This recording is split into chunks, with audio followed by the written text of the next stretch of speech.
members' motion with no legislative effect. Ms. Maggie Chen will move a motion on promoting the comprehensive development of women in Hong Kong. 2 members will move amendments to the motion. This council will proceed to a joint debate on the motion and the amendments. Later, I will first call upon Ms. Maggie Chen to speak and move the motion. Then I will call upon Mr. Kingsley Wong and Ms. Judy Chen to speak in sequence, but they may not move the amendments at this stage. The joint debate now begins. Members who wish to speak, please press the request to speak button. I now call upon Ms. Maggie Chen to speak and move the motion. Ms. Maggie Chen. Madam Deputy, I move that the motion as printed on the agenda be passed. This is to promote the comprehensive development of women in Hong Kong, about setting up a dedicated office of Commissioner for Women's Affairs to coordinate women's affairs policies. In the 20th Party Congress, it says that we have this improved social security system. The country will remain committed to the fundamental national policy of gender equality and to protect the lawful rights and interests of women and children. Now, we should give effect to the spirit, promote the comprehensive development of women in Hong Kong. That's important work. Based on what we have from 2021, Hong Kong's women, that's roughly 4.03 million. That's 54% of our population. The share of women in society is rising. Women have to juggle family and work. Our policies fail to help women pursue independent development. Our women have to pick between prioritizing family or pursuing a career. Whichever the way it is, the government has the duty to have policies in place so that every woman gets the opportunity to unleash their potential. They should not be held back just because of certain constraints. The current term government has announced it will set up a $100 million women empowerment fund to provide better support. The funding is expected to help the Women's Empowerment Fund to run for 6 years. This shows the government has the capability and the determination to help women. But we lack top-level policy coordination. We lack someone who's dedicated to the coordination and the implementation of policies of women's affairs. The current mechanisms are fragmented. There's a lack of holistic view. There's the Women's Affairs Commission. It's under the Home and Youth Affairs Bureau. For women's health, there's the Health Bureau. For mobility, career, it's under the Wealth and Labor Welfare Bureau. And then there's also the Education Bureau. And for coordination with and working with the GBA, we have the Constitutional and Mainland Affairs. Now, to promote the comprehensive development of women in Hong Kong, we need to start with policies. The government needs an outline from the top level. We need a holistic view of policies on women. We need a review of the existing policies, and we need a mechanism to implement the policies. We need a commissioner for women affairs to address the problem where the measures are scattered across different policy bureaus. To better implement the policies, we need better cooperation between the government and the community organizations. They need to work closely together. We can also make good use of the women's associations at various levels. The SCR government should also bring women together, work in greater unity, so that we can help women play the key role as a bridge, and we should also promote the traditional Chinese culture where women play a key role. And this can also help women better integrate into national development so that women can contribute to the great rejuvenation of the Chinese nation. I want to take this opportunity to put forward 5 suggestions to promote the comprehensive development of women so that women can get a fair chance to develop. First, high-quality development at the workplace, unleashing females' labor working force.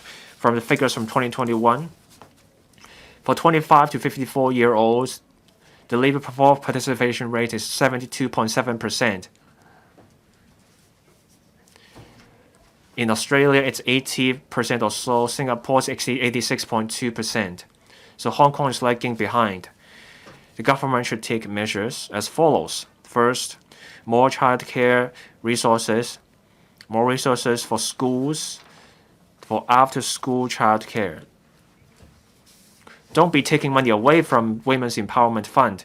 Across different districts, we need childcare centers, support local women's associations to run these childcare centers.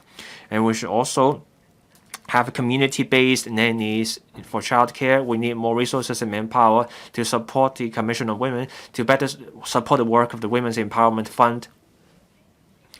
And we should support grassroots women. We need not just the Women's Empowerment Fund. We need more resources for grassroots women's groups to provide diversified community services. First, support for grassroots women's organizations to book venues and set up service centers. Second, support women's groups in promoting national education and family education on basic law and constitution. Third, promoting collaboration between grassroots women's groups with business and government. We need more policies to support government policies, and also better support for women, children, and vulnerable groups, and also women. Third, support on diseases. For breast cancer and cervical cancer, there should be free screening. Then there should also be medical vouchers for gynecological services. And we should encourage private medical practitioners to provide affordable health checks for women to lessen their expenses on health care. That way, our women will get better protection for their health. Fourth, support for cross-boundary families. The support is not just about women. For men and women, people of all age groups, their well-being is involved here. We need to explore support for cross-boundary families. We need a mechanism involving all the social welfare organizations supporting these families so that we can provide one-stop services for one-stop families. And we need to work together with the women's groups from Macau and other parts of Guangdong and have cross-boundary working groups on social welfare. We need to explore a mechanism that can help resolve family disputes in the GBA. The government has been arguing for mediation. Mediation also matters for family disputes, and we need to work on cross-boundary families. So this joint mechanism for cross-boundary family dispute resolution is important. Fifth, we need the GBA family education and exchange mechanism. Now, women play a primary role in family education. In setting up this family education base, I support setting up a GBA family welfare exchange mechanism. You need to visit the mainland and see how they do it there, so that women can promote education and build up family virtues in the family. And that's how women can help promote national security, the basic law and constitution, traditional Chinese culture, and all the traditional Chinese virtues to the next generation, traditional Chinese culture. And that's how we can build up positive energy in the family and in the society at large. I hope members can also provide more helpful comments and so submit. I now propose the question to you that Ms. Maggie Chan's motion be passed. Mr. Kingsley Wong. Madam Deputy, I thank Ms. Maggie Chan for moving this motion. My amendment is mainly adding my proposal to add support for the government for women, including childcare services, employment support, as well as family-friendly employment policies, so that we can unleash potential women labor force and enable women from different strata to give full play to their strengths. Now, in the second quarter of year 2023, the female labor participation rate is only 55%, much lower than Macau and Singapore. Now, in year 2022, there were some 430,000 women at prime age not engaging in economic activities. 80% of them state that family engagement is the main reason. Now, between for women between the age of 22, 25, and 39, the labor participation rate is some 90%. However, for women who are or have been married, the percentage is 64.5%, some 20% difference. It shows that marriage and childbirth is a major hurdle for labor participation by women. Now, according to OECD, expanding family-friendly employment policies and childcare services is a key. Now, for Singapore, between the 10 years over the past decade, they added some 200 childcare services centers and added some 100,000 service quotas. Now, to support women workers, Singaporean enterprises would offer flexible working arrangements. For working parents with children not yet 2 years old, the yearly leave would be increased from 6 days to 12 days, and also there are tax concessions. In Hong Kong, some women would rejoin the labor force after marriage or after their children have grown up. However, the support policies is not comprehensive. We have a very unevenly distributed childcare services center quota places. They would close at 6 p.m.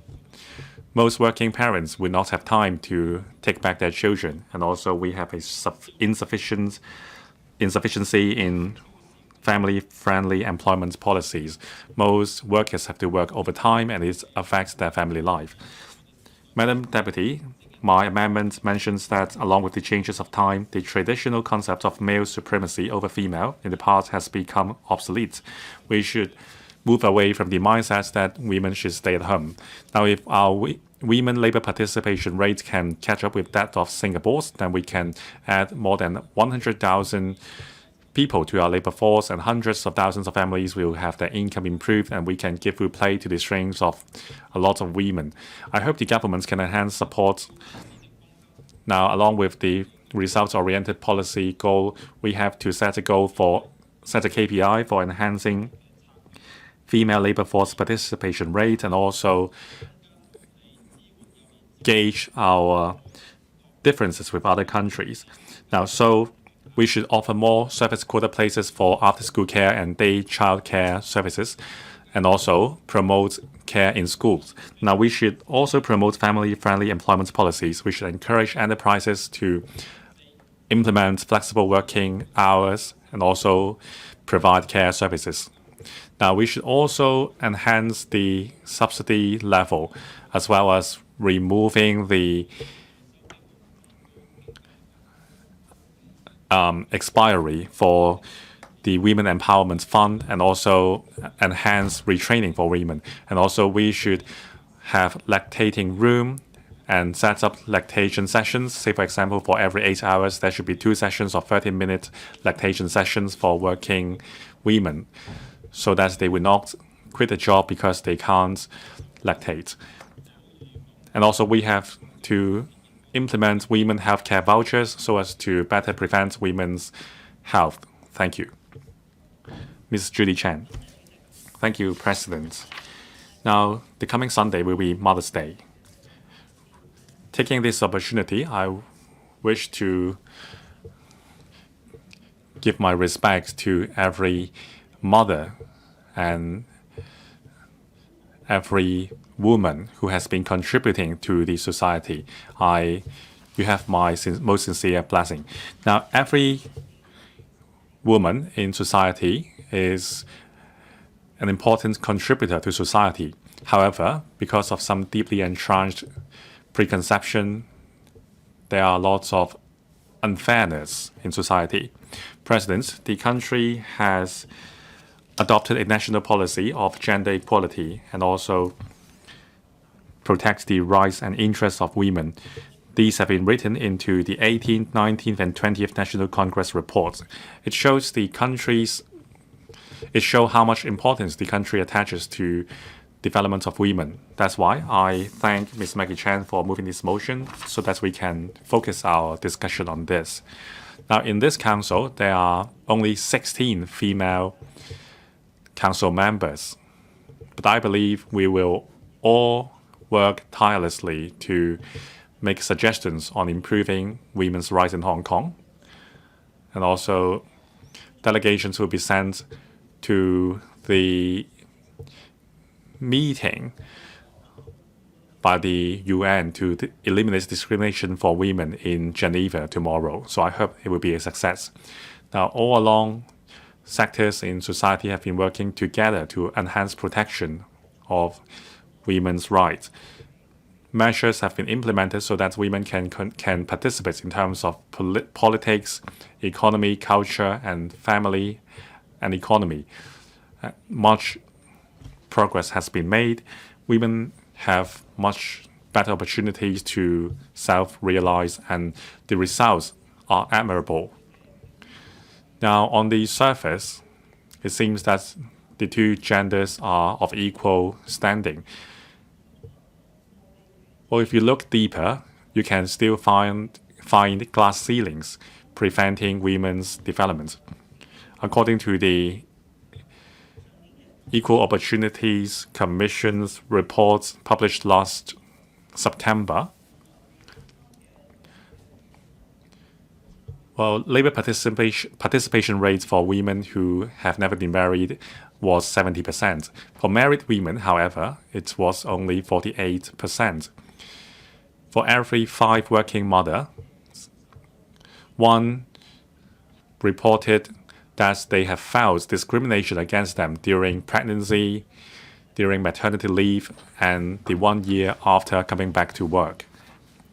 Between year 2021 and 2022, among the 472 complaints made to the EOC, a quarter of them, some 109,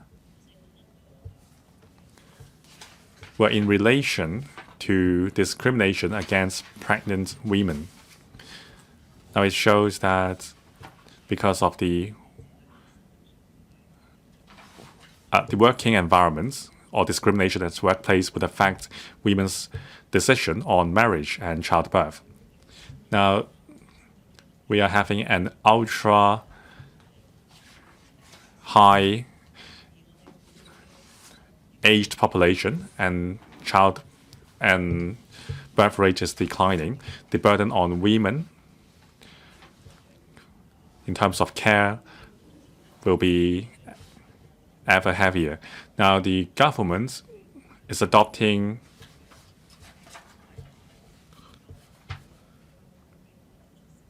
The government is urged by the Council to take early actions to prepare for Hong Kong's future. Now, also, we urge the government to continue to improve gender equality in society. We shouldn't just look at hardware. We have to follow closely the country's policies. Blueprints and KPIs have to be formulated so that family-friendly measures will be driven by policies. And also there should be pro-childbirth policies. We have to break the glass ceiling in society so that there is ample room for women to fulfill themselves and contribute to society and play the role of holding up half the sky. I so submit I hope members will support my amendments. Thank you. Secretary for Home and Youth Affairs. President, I'm grateful to Ms. Maggie Chen for sponsoring the motion on promoting the comprehensive development of women in Hong Kong, as well as the amendments by Mr. Kingsley Wong and Ms. Judy Chen.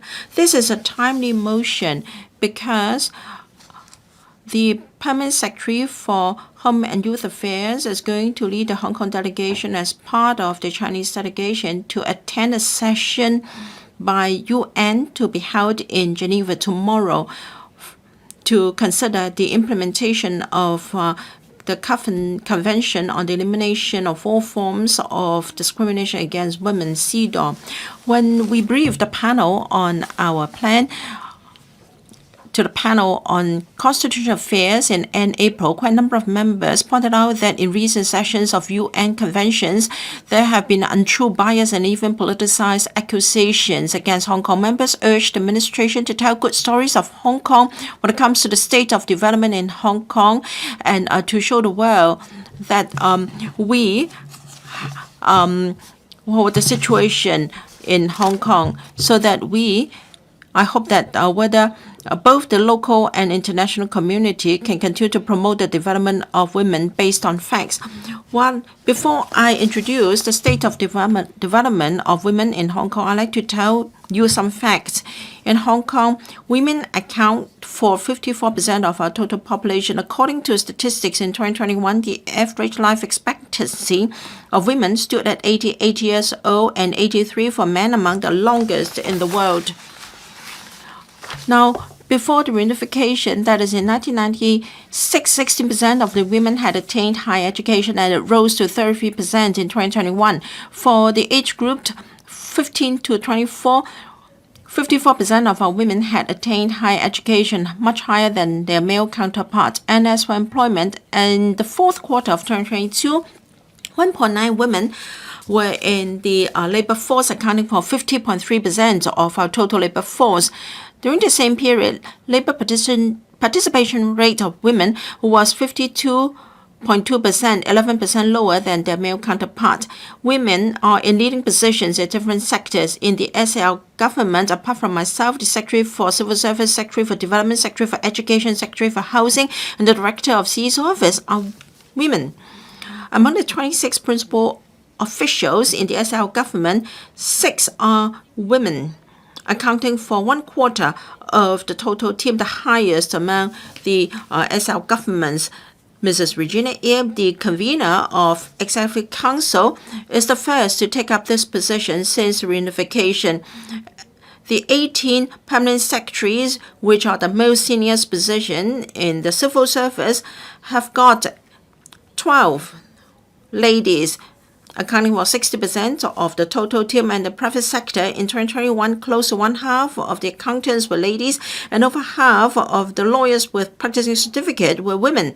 And 83% of the managerial posts were taken up by women, a record high. This goes to show the contribution made by women to our social development. Now we're able to have a good legal framework. CEDAW was applied in Hong Kong in 1996. That was a solemn pledge to the international community that women will be free from all forms of discrimination, unfair and violent treatment. With the basic law and local legislation and administrative measures, we're able to protect women's rights in terms of education, politics, employment, and the labor sector. Compared with the last examination by UN in 2014, women have seen broader development. For instance, non-official members appointed to ASB accounted for 36%, up 11% compared to 2024. And statutory paternity leave grew from 3 to 5 days in 2019. Maternity leave was increased from 10 to 40 weeks in 2020. And then in June 2020, we enacted the discrimination legislation and miscellaneous amendment ordinance to enhance the scope of protection in 4 pieces of related legislation, including outlawing discrimination against breastfeeding women and harassment from common users of common workplaces. We have also attached importance to the contribution of women to further the development of women. The CE in 2022 announced the setting up of the Women Endowment Fund to support women in juggling jobs and family life to unleash their potential. The FS also announced in his policy in his budget that $100 million will be added to support women work. Starting from 2024-23, the funding for WEF will be increased from $10 to $20 million for women organizations and NGOs to launch suitable projects to help women. Since reorganization of government structure in last July, Women Affairs have been transferred from Labour and Welfare Bureau to my bureau, except other than myself, the Permanent Secretary, the Deputy Secretary, a PAS and an AS, and executive officers form a team to work for women. One of our important duties is to support the Women's Commission. For a multi-pronged approach, we provide conducive environment to empower women and engage in public education and work with other sectors of community. We have made considerable development in this area. The Women's Commission was set up in 2021. All members are appointed by the chief executive responsible for advising the government on long-term policies for women. The chairman is a non-official member. There are 21 other non-official members and 3 official members. Members come from all walks of life with a wealth of experience and expertise. Their knowledge and background can help the Women's Commission in furthering its work. In 2022-23, its work includes the capacity building managed program and also the funding scheme for women. In 2022-23, the budget for such activities will be $28.7 million, up 39% from the previous year. Of course, the work for promoting women's affairs is very wide. With relevant activities, we also ensure that the convention are stuck to, and then we cover local activities. We cover the education, healthcare needs, and discrimination and employment and protection of women. The different bureaus and departments very closely to support the necessary assistance for those in need, including women, to further ensure that all policy bureaus and departments will take into account the needs of women in policy formulation. Starting from the 1st of April 2015, all bureaus and departments are required to refer to a gender mainstreaming checklist. So far, we have reviewed over 1,400 policy papers. The relevant policies and measures must be checked against the checklist to ensure gender mainstreaming. Now, there are examples of gender mainstreaming, including extension of maternity and paternity leave, adjusting the ratio of male and female sanitary facilities, and support for breastfeeding. As mentioned by Ms. Chen, the government attaches a lot of importance to gender equality and development of women. In 1995, the Fourth World Conference on Women was held in Beijing, and the Beijing Statement and Action Plan were passed, and there was a roadmap for promoting women's rights. And in the 20th National Party Congress, Presidency said that we must include the overall coordination and planning of women career development under a sound social security system. We must ensure gender equality and protect the welfare of women and children. That is the framework for us to follow for high-quality development of women. I've been in women affairs work for many years. I fully understand that we must be committed to promoting the overall development of women with support from resources. I'll listen very carefully to members' speeches before I respond. Thank you. Ms. Lam Chen Sing. Thank you, President. I speak in support of Ms. Maggie Chan's original motion. As mentioned in her motion, in the report to the 20th National Congress of the Communist Party of China, it supports the fundamental national policy of gender equality and protects the lawful rights and interests of women and children. The central government has a series of long-term strategies to support childbirth and family development. It has been lowering the cost for family and childbirth. Now, on the other hand, in Hong Kong, the government still is yet to have a macro plan and implementation determination for pro-women policies. Now, after the reunification, there has been organs established. The Women Affairs Committee has been established in year 2001. That was a watershed. Now, in terms of prevention against discrimination to women and also legislation to protect women's rights, there have been a lot of results. However, it is still just an advisory body. Different measures to support women's development are still scattered across bureaus and departments. In the government's institutional structure, we still lack a dedicated official to coordinate the work on supporting women's development, including coordination among different bureaus and departments women's bodies to support comprehensive development of women in Hong Kong. That's why I support Ms. Maggie Chan's suggestion to create a designated post of Commissioner for Women Affairs to take forward high-level planning for women's development. It will also highlight the importance the government attaches to women's development.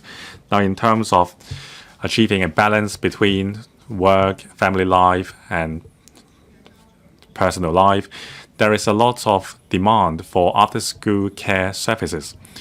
A lot of parents would like to have a safe environment for their children to stay in after school so that they can do their homework, study until evening, thus allowing the parents to work.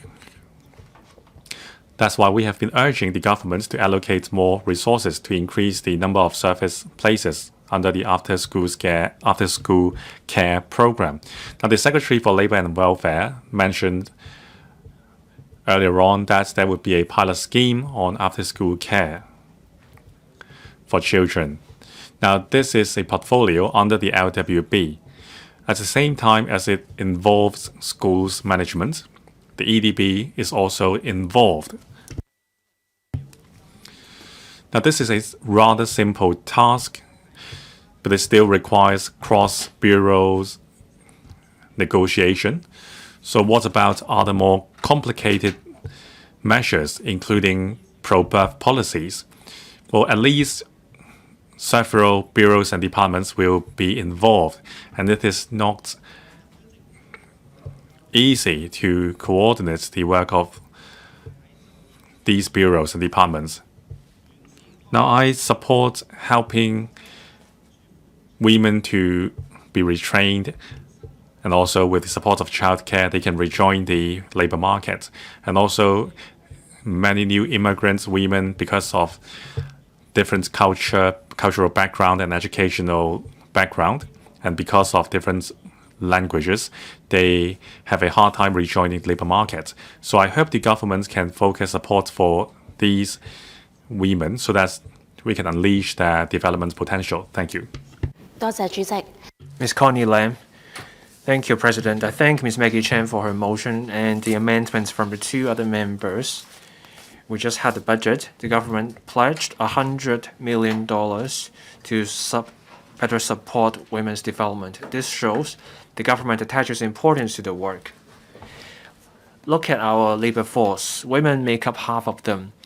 But women have to take on so many responsibilities at once. They have to look after their family, they have to look after the kids, aging parents, and there's immense stress on them. Based on the paper from our own research office at Electrical, for those in the prime working age group, 25-year-olds to 54-year-olds, it was only 72.7%, way below the 93% of male. That's their labor participation force.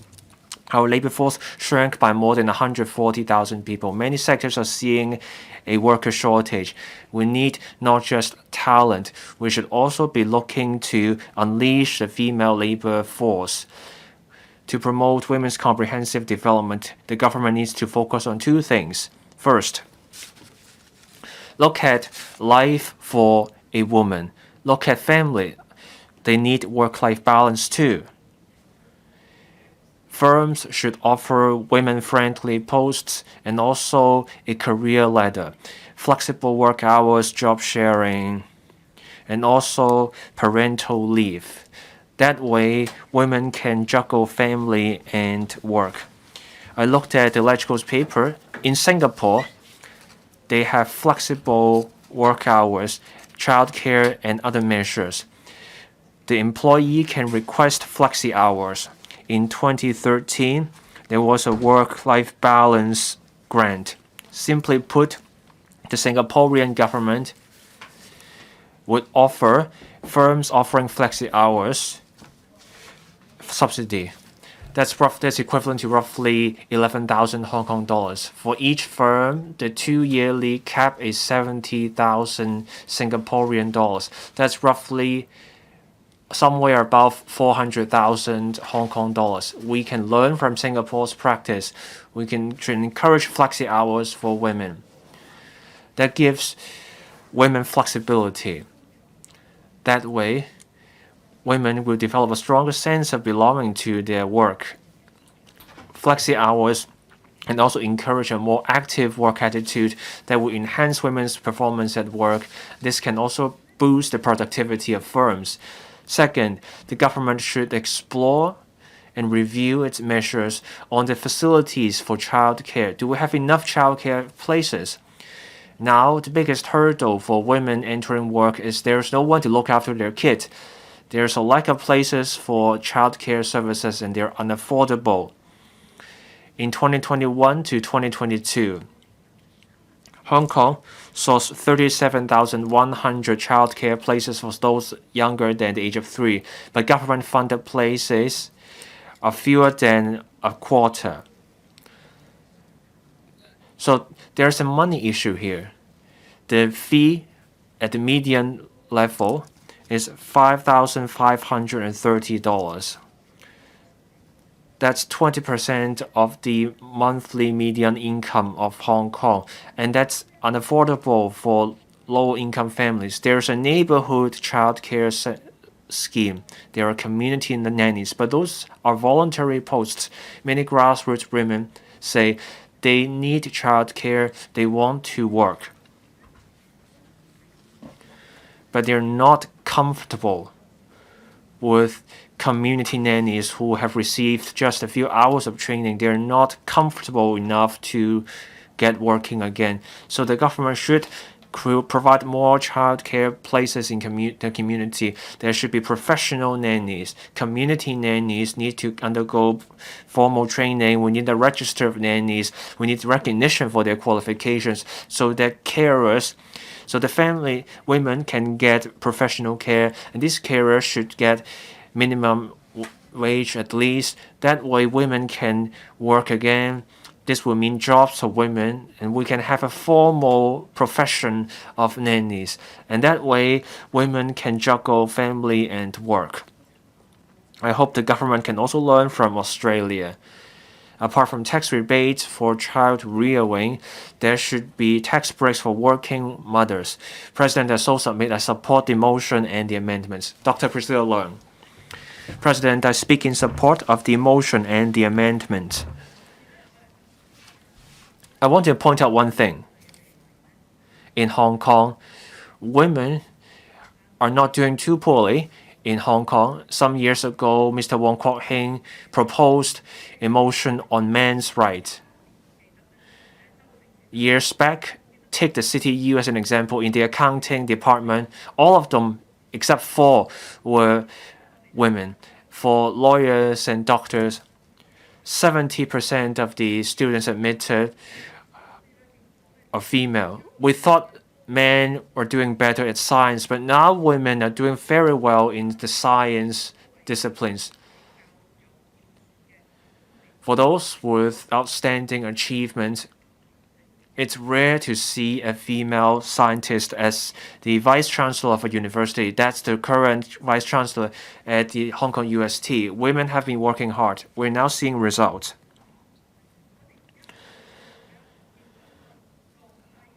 Low marriage rate, low birth rate.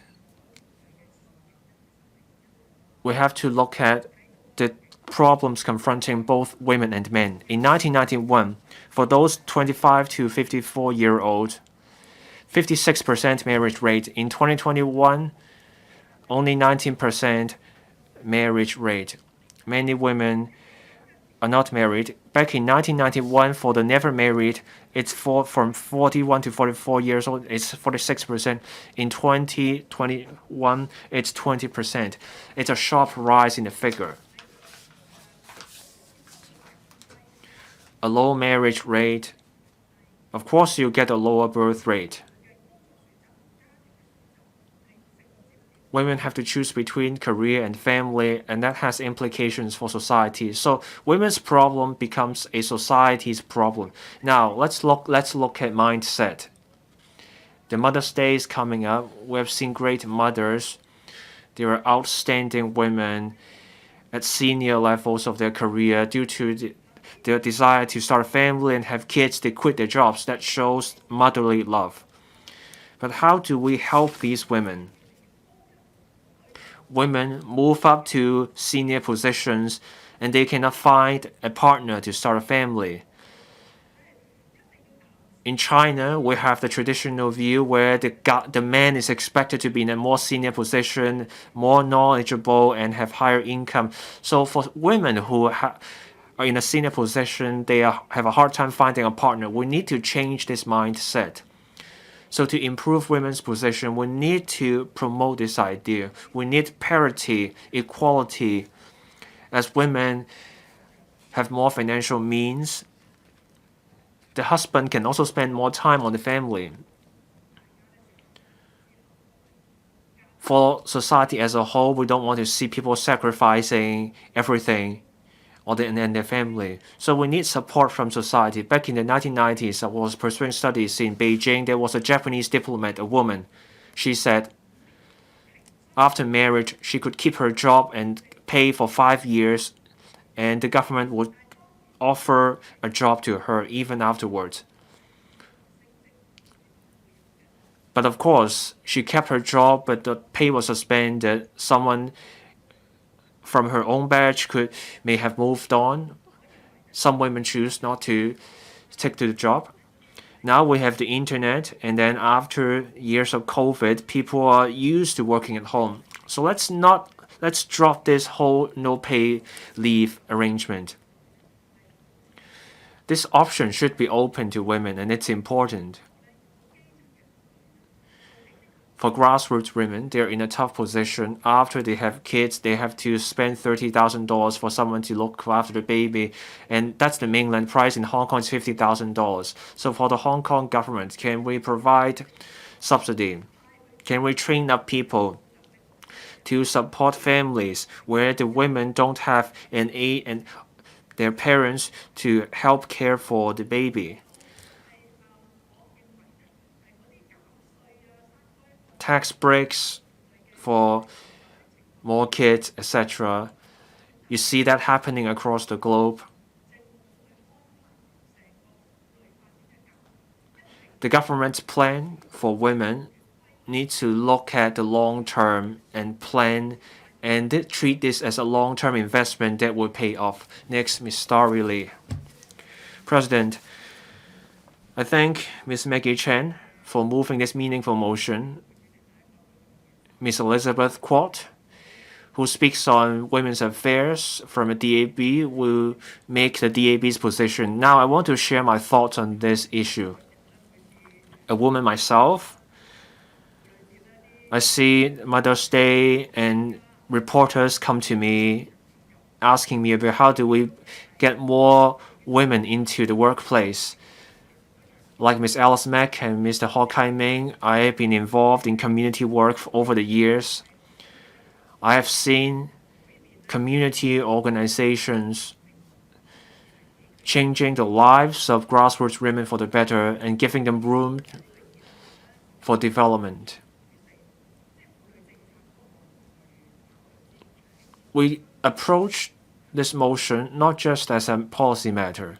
We have a labor crunch, we have a low birth rate. We need a serious look at the matter, a comprehensive review. If we don't do that, we will be even further back, we will be lagging behind, and that will get worse. So for the officials here, at this juncture, you need to come up with ways to get more women into the workplace. You need to let women give full play to their strengths, and we can also relieve the labor crunch across sectors. We need more babies in Hong Kong, boost our birth rate. Many members argued for more childcare places. I will not repeat that. This is something we've been pushing for over the years. Now I want to focus on several points. First, how do we unleash the middle class's labor force? The labor crunch is found not just among the grassroots, but also the middle class. I have friends with a similar background as I am, they want to leave the workplace. Others want to leave their job. They are in a similar position to what Dr. Priscilla Leung was saying. In the middle class, people delay their marriages, people delay childbearing.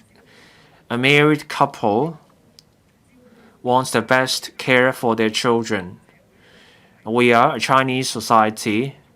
The gender roles mean that it's the woman who leaves her workplace for the family. So for our public policy, how do we make sure it keeps pace with the changing times? Flexi hours and care, etc., there is much room for improvement, as Ms. Connie Lam was saying. A simple example.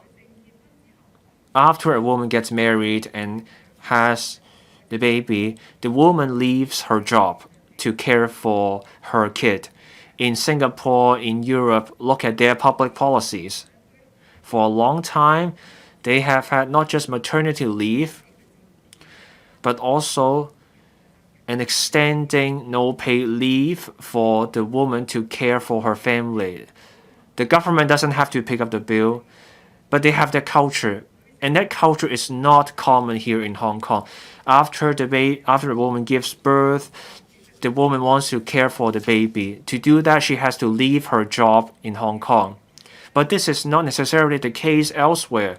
Just then, Dr. Priscilla Leung brought up the example of Europe. Women there can apply for half a year's leave, 3 months, 9 months, or a year of no-pay leave, so that the woman can care for her kid in the first year. So I call on the government to explore driving a change in the culture. Now, flexi hours to get middle-class women to get back to the workplace. The government needs to promote job sharing. But people don't necessarily want a full-time job. We're not doing enough on job sharing. Finally, to boost labor participation for women, I think men can play a key role. Men need to support women. You need more than the rhetoric. That's important, but then when you look at the gender roles, some things are expected of women. This is a time for men to step up. The man, the husband, needs to step up to help care for the baby after the woman gives birth, help take the baby to the maternal and child health center. I see men spending time with their wives, but when women want to work, men should help out. Mr. Lam Sang Kang. President, I'm grateful to Ms. Maggie Chen for sponsoring this motion debate on promoting the comprehensive development of women in Hong Kong. We're not just talking about the interests of women. It will also have an impact on the overall interest of Hong Kong and our social and economic development. Women in Hong Kong have to juggle between work and family life. Unduly long working hours would leave no time for courtship, and they have no time for raising family. Who is to look after their children? And should there be a divorce, the woman may immediately in financial difficulty. So who would want to raise a child? During Donald Tsang's days, families were encouraged to raise 3 children in a family, but that was only just paying lip service, thinking that by adding a little bit of child allowance, people are willing to raise more child. In 2010, we had 91,000 babies born, and then it fell to 32,000 in 2022. The drop in fertility rate will have a knock-on effect on society. The education sector is the first to bear the brunt. There will be insufficient enrollment of students, and this will be followed by school closures. According to Census and Statistics, by 2023, 33% of our population will be over 65 years old, a great demand for welfare and medical and healthcare services, and there will be a keen shortage of labor force. it all boils down to a lack of family policy in Hong Kong and lack of support for women. Our fertility rate keeps dropping. What has the government done? There is no population policy. There is no protection for women and children rights. We started to talk about having a mechanism for recovering maintenance and arrears in 1991. We have yet to see anything. Now, there is also a bill to propose to ensure that maintenance will go to people or the party responsible for taking care of a child. Both legal bodies supported the bill, but that bill has been discussed for 18 years. With my hard work, last year, the bill finally found its way in the list of outstanding items for discussion under the Welfare Services panel, but I don't know when its turn will come. I hope we can set up an interdepartmental working group to study matters related to marriage system, education, labor, etc., so as to enhance the protection for women, so the families can be comfortable in raising a family, and that will be the ultimate solution for our low fertility rate and low labor force. Thank you. Mr. Martin Liu, I speak to support Mr. Maggie Chan's motion. As society and economy develop, the labor participation rate of women has improved. Now their opportunities and status have risen considerably. Many women are in important positions in the private sector, but only 30% of them are in the labor participation rate, and much lower than their male counterparts of 64%. In other countries, they can be as high as 73%. Women are responsible for looking after their families. They're important human resources in society. Given that we have labor shortage in so many sectors in Hong Kong, we must unleash the employment potential of women in order to make up for the labor gap. Although in formulating policies, the government has referred to its gender mainstreaming checklist to ensure gender equality and that they have equal access to community resources, and the maternity leave duration has been extended from 10 to 14 weeks, and we have seen more after-school childcare services and whole-day childcare services. Still, the situation has room for improvement. Luckily, the government has seen the inadequacy in this regard. In this year's budget, $100 million were earmarked to enhance work for women, and the annual funding for a Women Empowerment Fund will be increased from $10 to $20 million. There will be more targeted measures to really help women. Now, for grassroots women, according to a survey, 80% of the unemployed grassroots women wanted to be employed. Most of them wanted to work when their children were at school. However, they had to take care of their families. They could only work shorter hours. The average is 20 hours per week. Most enterprises are not willing to accept part-time or freelance workers. We can learn from Singapore and provide subsidies to enterprises so that they can create part-time jobs, and we can also learn from Australia, where women are allowed to work flexi hours to maximize women's employment potential.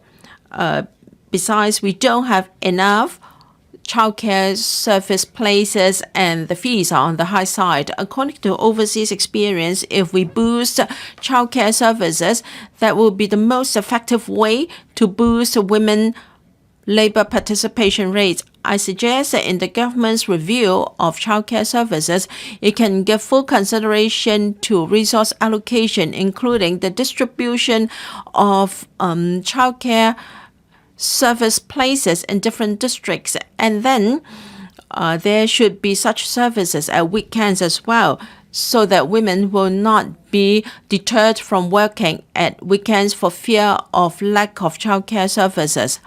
Now, the current arrangement is rather complicated. According to Audit Commission, only 20% of the employers have applied for subsidy for employment of the middle and middle-aged and elders, and only 2,700 took part in the scheme. I think we must improve the employment scheme for the elderly and the middle-aged. We can follow the practice of South Korea so that we can boost employment in this sector.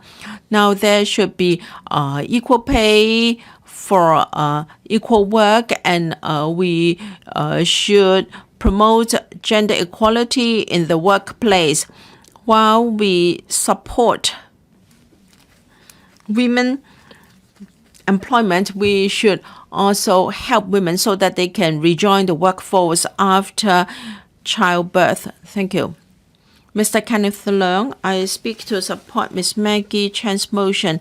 Our society is so prosperous thanks to the contribution by women. Since the reunification, the women in workforce grew to 1.9 million. That is close to 50% of our labor force, and they're very proactive in taking part in community affairs, in the government, and in ASBs. We have seen women as well. We have not overlooked the contribution of women to families. Usually they are the main carers in families. They have to take care of different aspects of their families so that other family members can focus on work and employment. They are the staunch support for families in Hong Kong. Yet it seems that we have not got a favorable environment for women to unleash their potential. We lack comprehensive planning for childcare services. The services are fragmented, and then women are forced to choose between taking care of their children and going to work. So for young mothers aged between 25 to 39, we have seen a drop in their labor participation rate. Some women, they cannot find carers or nannies, so they have no choice but to give up their full-time job.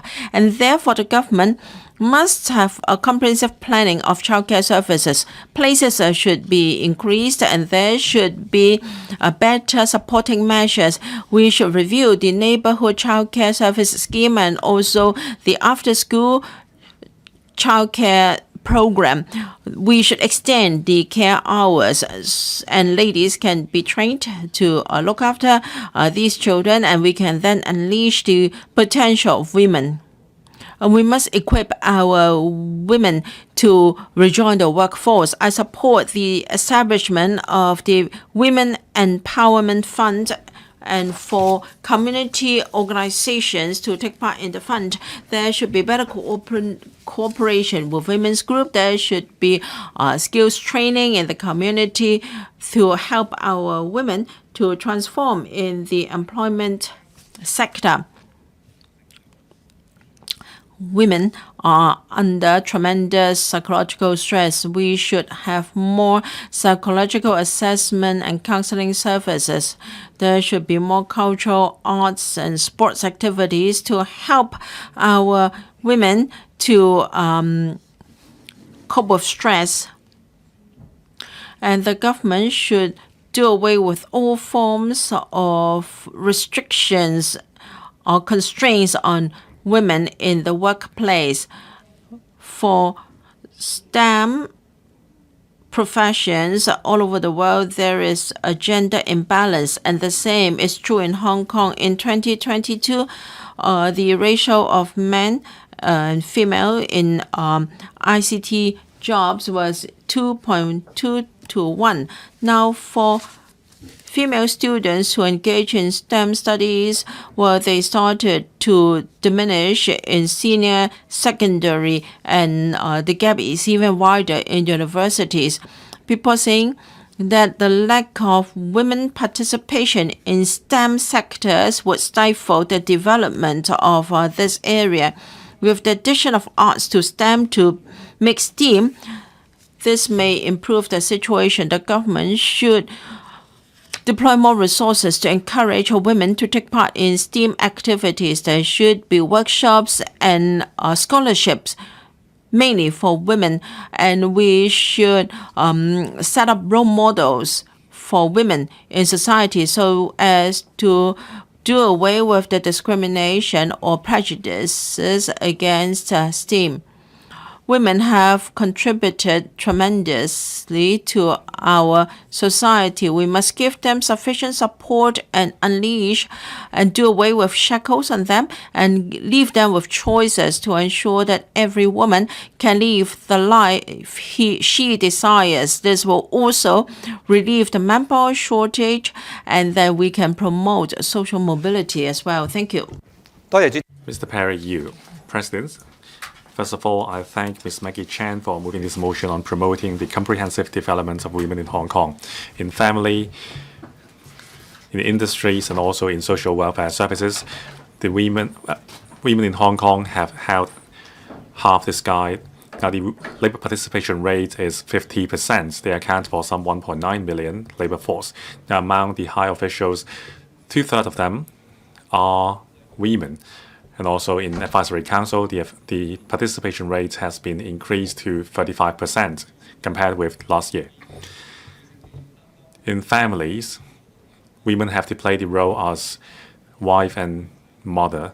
They are exhausting their stamina to take care of their family, and some mother even have to work. Now, I appreciate their hard work. My wife is one of them. So allow me to say to my wife, thank you. Now, Mother's Days are always more welcomed than Father's Day. Of course, there is a reason behind. But we can't just recognize women's contribution with a day in a year. Now, we have to provide more support to women. We have to alleviate their family burden and offer more support for those who would like to rejoin the labor market so that they can contribute to society while caring for family.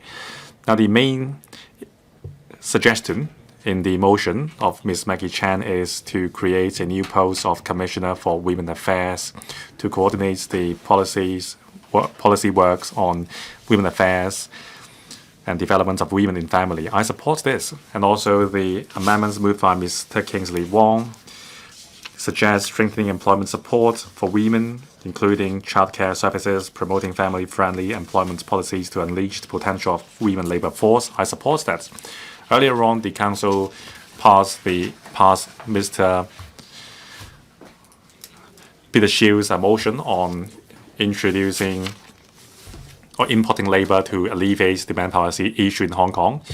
So besides importing labor, we should also address the manpower shortage by encouraging women to rejoin the labor force. According to the CNSD, in year 2020, women's labor participation rate was 49.6%, lower than 66.2% of the male. Now, in terms of age groups, for women aged between 25 to 39, it was 85%. For the old age group, 30 to 34, it would be 70%. Above that, it was 69%. For the age group between 55 and 59, it was 55%. For women aged between 60 and 64, it was 34%. Some 20% lower than that of males. Now, in the tourism industry, we have a serious shortage of manpower, which hinders our recovery. Now, if the government can offer support measures to help women rejoin the labor force, the tourism sector would welcome it. Now there are lots of women who are very hardworking, and they are very friendly, and they are very suitable for joining the tourism trade.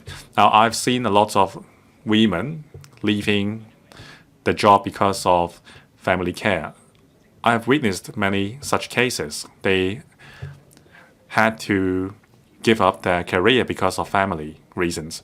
Now, I hope the government can encourage family-friendly employment policies and also offer more childcare services for women. The government should also take lead to offer women-friendly or family-friendly employment arrangements. This will help remove stigmas and unleash the female labor force into the markets. This would be a win-win situation for both the employees and the employers. I support the motion and the amendments. Mr. Brave Chan. Thank you, President. I also thank the Secretary for being here. I support Ms. Maggie Chan's motion to promote comprehensive development of women. Every one of us actually should be concerned about developing women's rights in Hong Kong. Now, the chairman of the DAB is a lady, Ms. Dari Lee. Now, Ms. Alice Mack is also a woman, and she is a secretary. And we can see that the extraordinary capabilities of women in Hong Kong and in China is well recognized. And also, according to the 20th National Congress report, the government attached importance to protection of women's rights.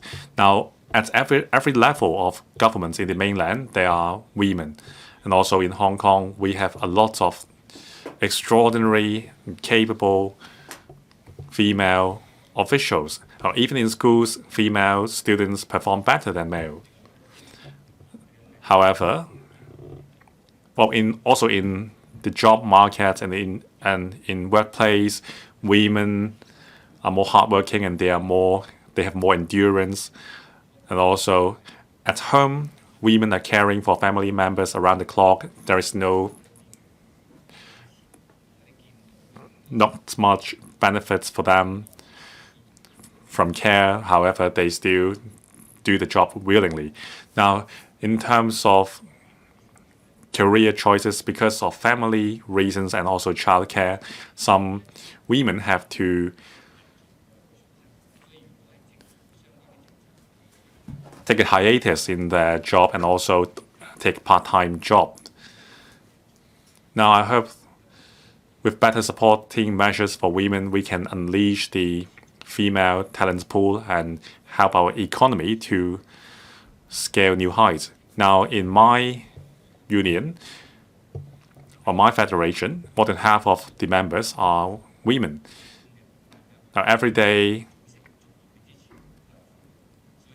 we have volunteering groups, but most of the volunteers are women. Most of the members in the district care and support teams are women as well. In my home, well, lady is the boss. So of course we have to do the will of the boss. Now, some say that we have the traditional concept of male supremacy over female. In the past, in a more conservative society, maybe, but nowadays in the Chinese society, there is gender equality. Families would support their daughters to achieve academic achievements. So I think the Undersecretary, Mr. Ho Kai-ming, would also agree that we have that males should do better to catch up. So we have the Women Empowerment Fund. So I think the male population should also work harder to contribute equally to society and also share more household chores. Now, in terms of characters, there are lots of advantages in female. Now, they are better at expressing themselves and they are better at communicating. So this is an advantage over the male population. So in terms of policy formulation and also management, maybe the government can harness the power of the female. Now, this Sunday will be Mother's Day. Taking this opportunity, I wish that every woman in Hong Kong can be happy and beautiful every day. Mr. Robert Lee. President, I speak in support of Ms. Maggie Chan's motion to promote the comprehensive development of women in Hong Kong and also the amendments moved by the other two members.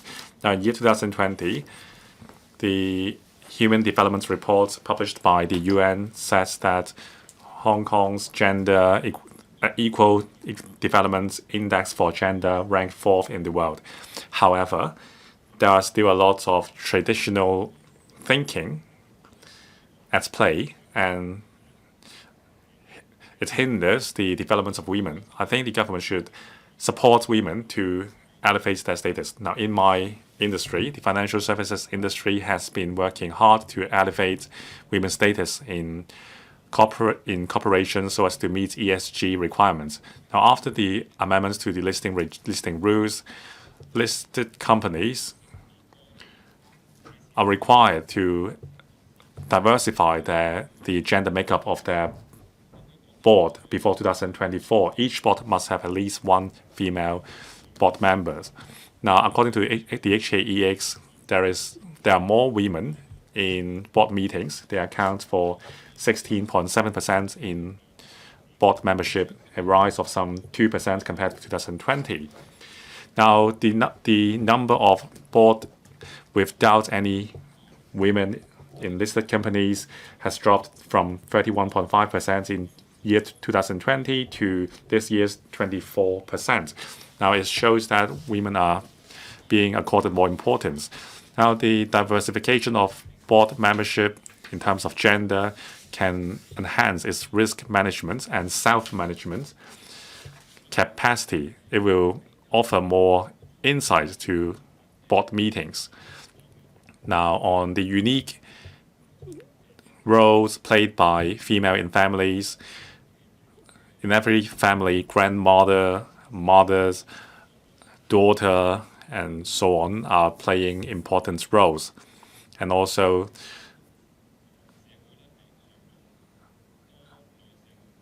it is very important for grandmothers and mothers are often our guardians, and they offer us with guidance. And women are contributing tremendously to the economy. So I fully support the motion. I think the government should do more to enhance gender equality to align with the UN's core value. Now, the government should enhance the implementation of pro-women policies and help them thrive in workplace. We should eliminate discrimination against women in workplace and encourage the private sector to offer more promotion opportunities to women, and also implement family-friendly employment policies for women with children, including flexible working hours. Now, on the family level, the government should advocate equal sharing of household chores and also elimination of violence against women and enhance women's understanding of their rights. In terms of society, on society level, the government should enhance participation of women in public affairs.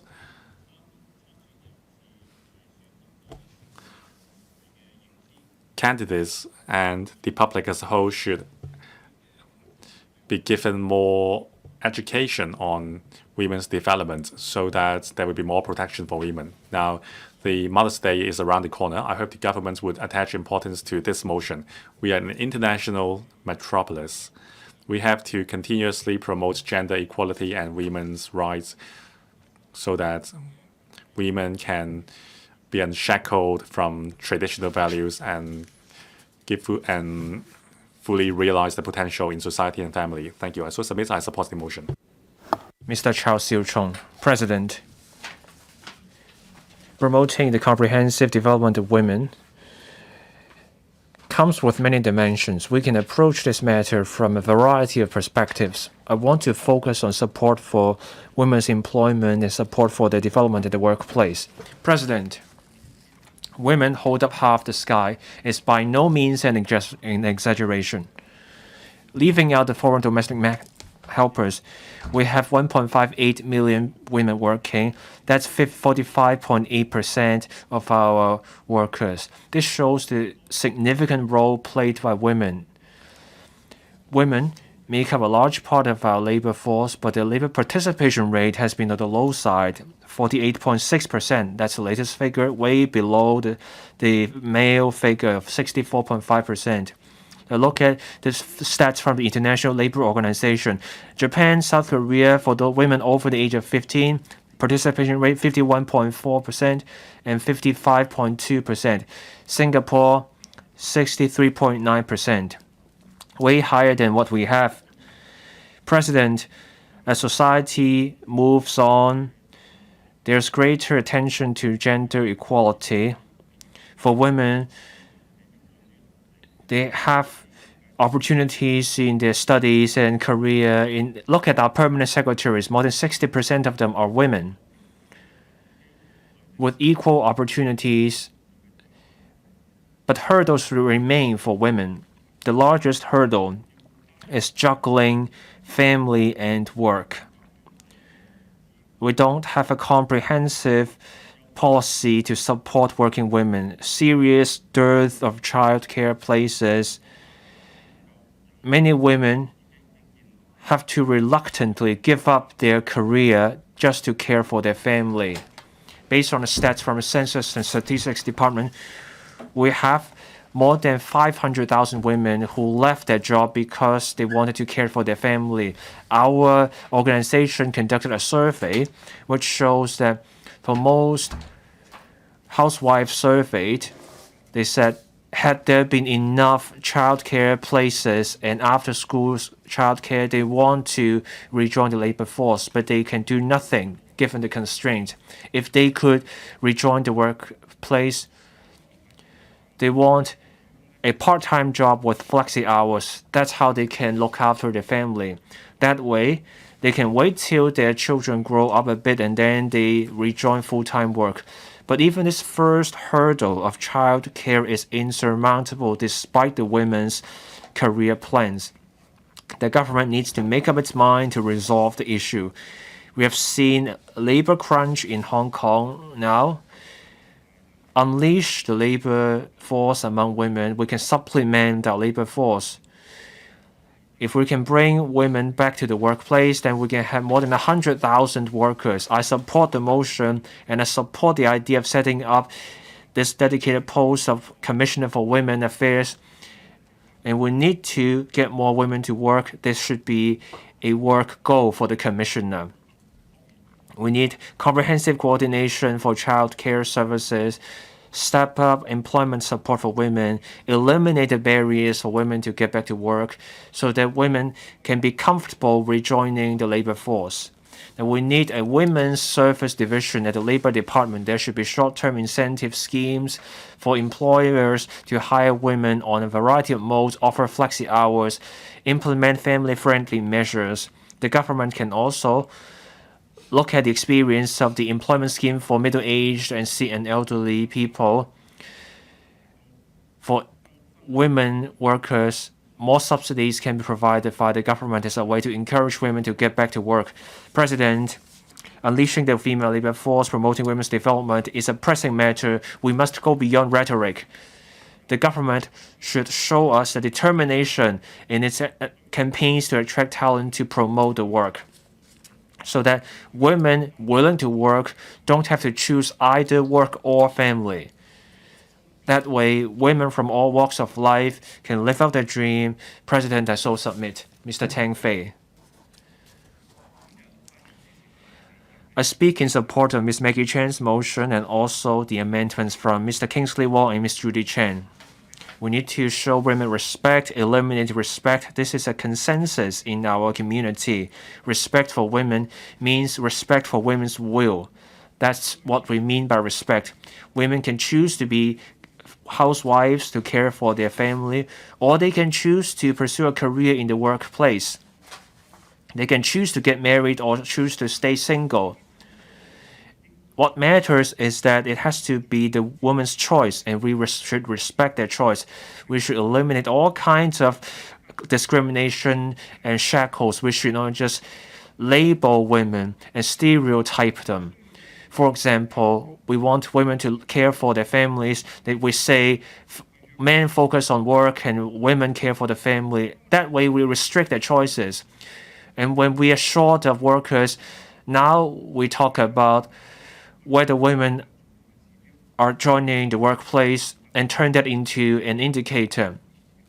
Of course, we need to give women the choice to pursue a career and get too hung up over whether we should take the willingness to work as a measure of a woman, marriage or singlehood, giving birth or not.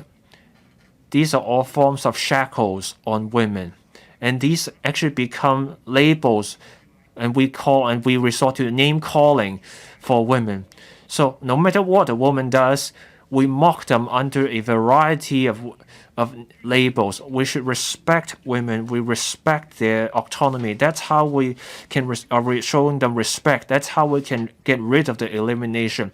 This is something we should focus on in our civic education.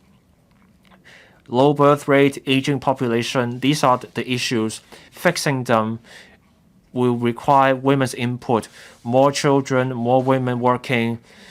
But to address the aging demographic issue, we should not treat women as a tool to resolve the problems. We should not treat women as instruments and create new shackles on women. We should do this. Restructure, we need new mindsets. Whichever lifestyle women choose, they can choose to stay at home or go to work. They can choose to get married or stay single. We need policy support for all these choices. We need to reduce the stress on women. That way, women at different stages of life, in whatever option they choose, or if they choose both, they should be able to make their choice and they should be able to adapt, so that for grassroots, for women, this is particularly hard, so we need to support them. Women hold up half the sky. That's the saying. Women should be able to choose whether to hold up the half of the sky. But whichever they choose, we should support them. We should support them. I support Ms. Maggie Chan's idea of setting up a commissioner for women affairs. We need a social culture that respects women's choice. There needs to be coordination of policies of support for women, especially grassroots women, whatever their choice may be. That should be the KPI. President, I so submit. Mr. Eric Yim. Thank you, President. Gender equality as a way to protect women's lawful interest is a global issue. Last year, the Global Economic Forum released a report on gender equality. COVID and the war meant that gender equality stalled. COVID led to massive layoffs. Women were hit harder than men. Schools and childcare facilities were closed. Many working women had to go back to the family. They had to care for the family and look after the aging parents. The report said that it would take at least another 132 years to achieve gender equality. In Hong Kong, our women maintain the traditional Chinese virtue of benevolence and conscientiousness. Now, even though we're doing better over here, that means women have greater equality in studies and career compared with other advanced economies. Women here have more opportunities. But then look at business. Women don't get full equality yet. Some areas of focus include, as Ms. Maggie Chan pointed out, we lack a holistic view on promoting women's development in Hong Kong. Look at other places in advanced countries. There's a small gap between men and men in advanced education, but for career and business, that's different. In 2020, for female lawmakers, they made up more than 25%. In Hong Kong, look at the current term LegCo. Out of 89 members, we have 17 female lawmakers. That's less than 20%. For the new term government, we have 27 principal officials, 7 of them being women.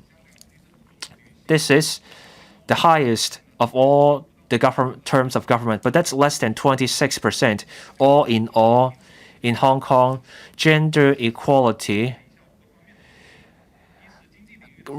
sees much to be done. There are 5 problems. First, we do see a low percentage of women among management, and the promotion is slower than men.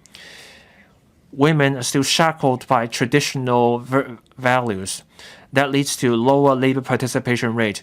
In terms of recruitment, given the same conditions, women are worse off because men get priority.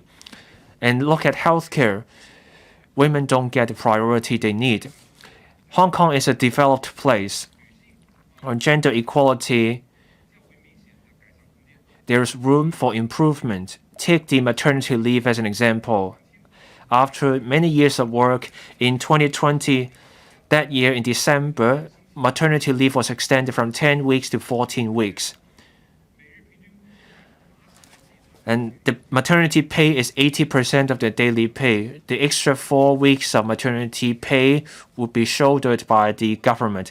Look at Germany's labor laws. For every expecting mother, they are entitled to 14 weeks of maternity leave. They get full pay during the maternity leave. If needed, they can even extend the maternity leave to 12 months, and they can get 65% of their pay. For the mainland, women get 4 to 6 months of maternity leave. This shows a disparity between what we offer here and other places. In the mainland, they have high-level semi-official organization, association of women, with a dedicated function so that women can really hold up half the sky. I urge the government to consider setting up a new commissioner for women's affairs under the Home and Youth Affairs Bureau. This is a sensible idea. This can help formulate the policies and provide equal opportunities for women. And this can also help address the labor crunch and encourage more women at home to join the labor force. For some departments and industries, we should set ratios where the employers have to hire women. That's how we can contribute to our country. I hope that Hong Kong can set a good example in women's development. President, I speak in support of Ms. Maggie Chan's motion and other members' amendments. Ms. Carmen Can. President, I speak in support of the original motion by Ms. Maggie Chan and all the amendments. Well, men and women are different. Here we have to promote the comprehensive development of women in Hong Kong in this council. This goes to show that we're all aware that the government must use reasonable policies and deploy resources to provide fair and equal opportunities for women, given the gender inequality we face. Now, I have the following suggestions for the government. First, we must enhance the participation of women in building Hong Kong. Now, under the leadership of Ms. Alice Mack, I'm sure the Bureau will have a better understanding of the opportunities and challenges faced by women. Now, in ASBs for non-official members, in 2014, women accounted for 30%, and now it rose to 35%. We have seen a record high in the number of female secretaries here, and we welcome more women to take part in politics so that their voices can be better reflected. And when it comes to the improvement in district administration, I hope more women can be given opportunities to take part in law enforcement agencies now and in other ASBs now. The Women's Commission do not have real powers. The Equal Opportunities Commission is a rather passive enforcement agency. I welcome the fact that more young women have been appointed to Women's Commission so that we can bring the aspirations of young women into the WOC. The government has set up $100 million Women's Empowerment Fund. I welcome that. I hope we can explore a matching mechanism. Now, we may have a better understanding of the sex discrimination ordinance, but not so when it comes to discrimination on the basis of family status. Only less than 10% of the employers are aware that we have family status discrimination ordinance. We must do our best to remove all forms of discrimination against women. The Education Bureau has removed its guidelines for sex education in schools. It hasn't been replaced by a new set of guidelines. In terms of curriculum structure, there must be more elements of gender mainstreaming in education. Third, we must face up to the potential of women and remove the bottlenecks for them. Now, if we have a diversity of employees, we can enhance efficiency. Take the Hong Kong Chartered Association of Accountants. Now, in most board of directors, only 48% of the seats were taken up by women, much lower than the other open economies. And according to statistics, there is glass ceiling for women's development in employment. Many major investors, in deciding whether IPOs should be done, they would consider the diversity of the board concerned, and therefore we must work hard in this regard to strengthen our position as a world financial center and enhance our competitiveness in terms of diversity. The Hong Kong Act should require companies or listed companies to disclose this aspect as well, to be on a par with other economies. Now, very often women are forced to choose between family and their work. I hope we can further promote family-friendly policies. For instance, we should have more child care services and elderly care services so that women would not be forced to choose. And we should also have special leave for a special period of women, and also longer maternity leave.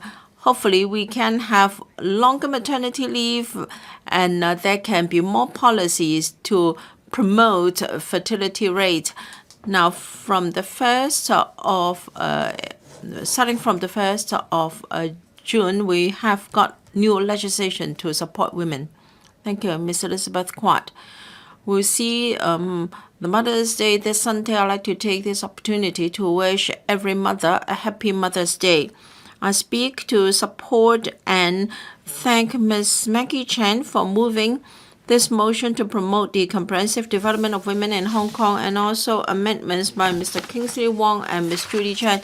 DAB support both the motion and amendments. I have been the chairman of Women Affairs in DAB for more than a decade. I have always spoken out for women. One of the main themes in Ms. Maggie Chan's original motion is to create a designated post of Commissioner for Women Affairs to deal with policies on women affairs. I think it is an essential move. Of course, I'm not saying that with a commissioner established, all things will go well, but at least we should have a dedicated commissioner to be responsible for coordination. I believe we can be much more efficient. Now, women can be half of the sky, and all women in Hong Kong work very hard to do their part at home and at work. They have to take care of elders and their children at home, and many women want to unleash their potential and have their own career development, but they face a number of difficulties. The WOC always like to speak out for women in poverty. Take myself as an example. Now, we want to speak out for the health of women. We want to have a universal breast cancer screening, and free HPV vaccination should be provided to fight cervical cancer. and for elderly women, they have the problem of osteoporosis, and we are making various suggestions to provide more health screening for women. All these are in the healthcare sector. Back then, the Health and Welfare Bureau or Health, Food and Health Bureau will not accord priority to women's welfare, and it took us more than a decade to get what we want. That is health screening for women. Now, many women have to struggle in their career when they are young. And as they reach their 30s, they may want to raise a family, and then they may find out that they're already a bit old for becoming a new mother. So we have always asked that there can be subsidies for assisted human reproduction. In other countries, they have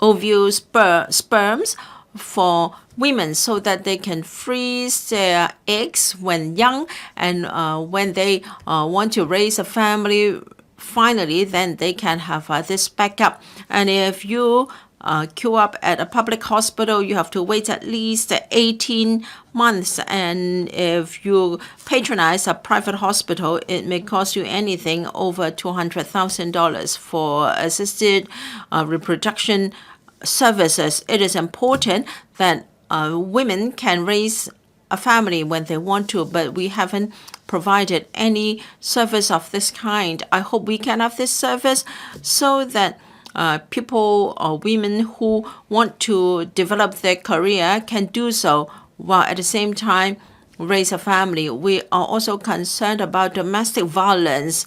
Now we have to talk with another bureau, women employment with another bureau, and we don't have enough services to support single parents as well as divorced women. So, I have to go to 4 to 5 different bureaus in order to discuss with them these policies related to women. It would be much better if we have a commissioner for women affairs. I'm sure women can unleash the potential and contribute more to Hong Kong and to the country.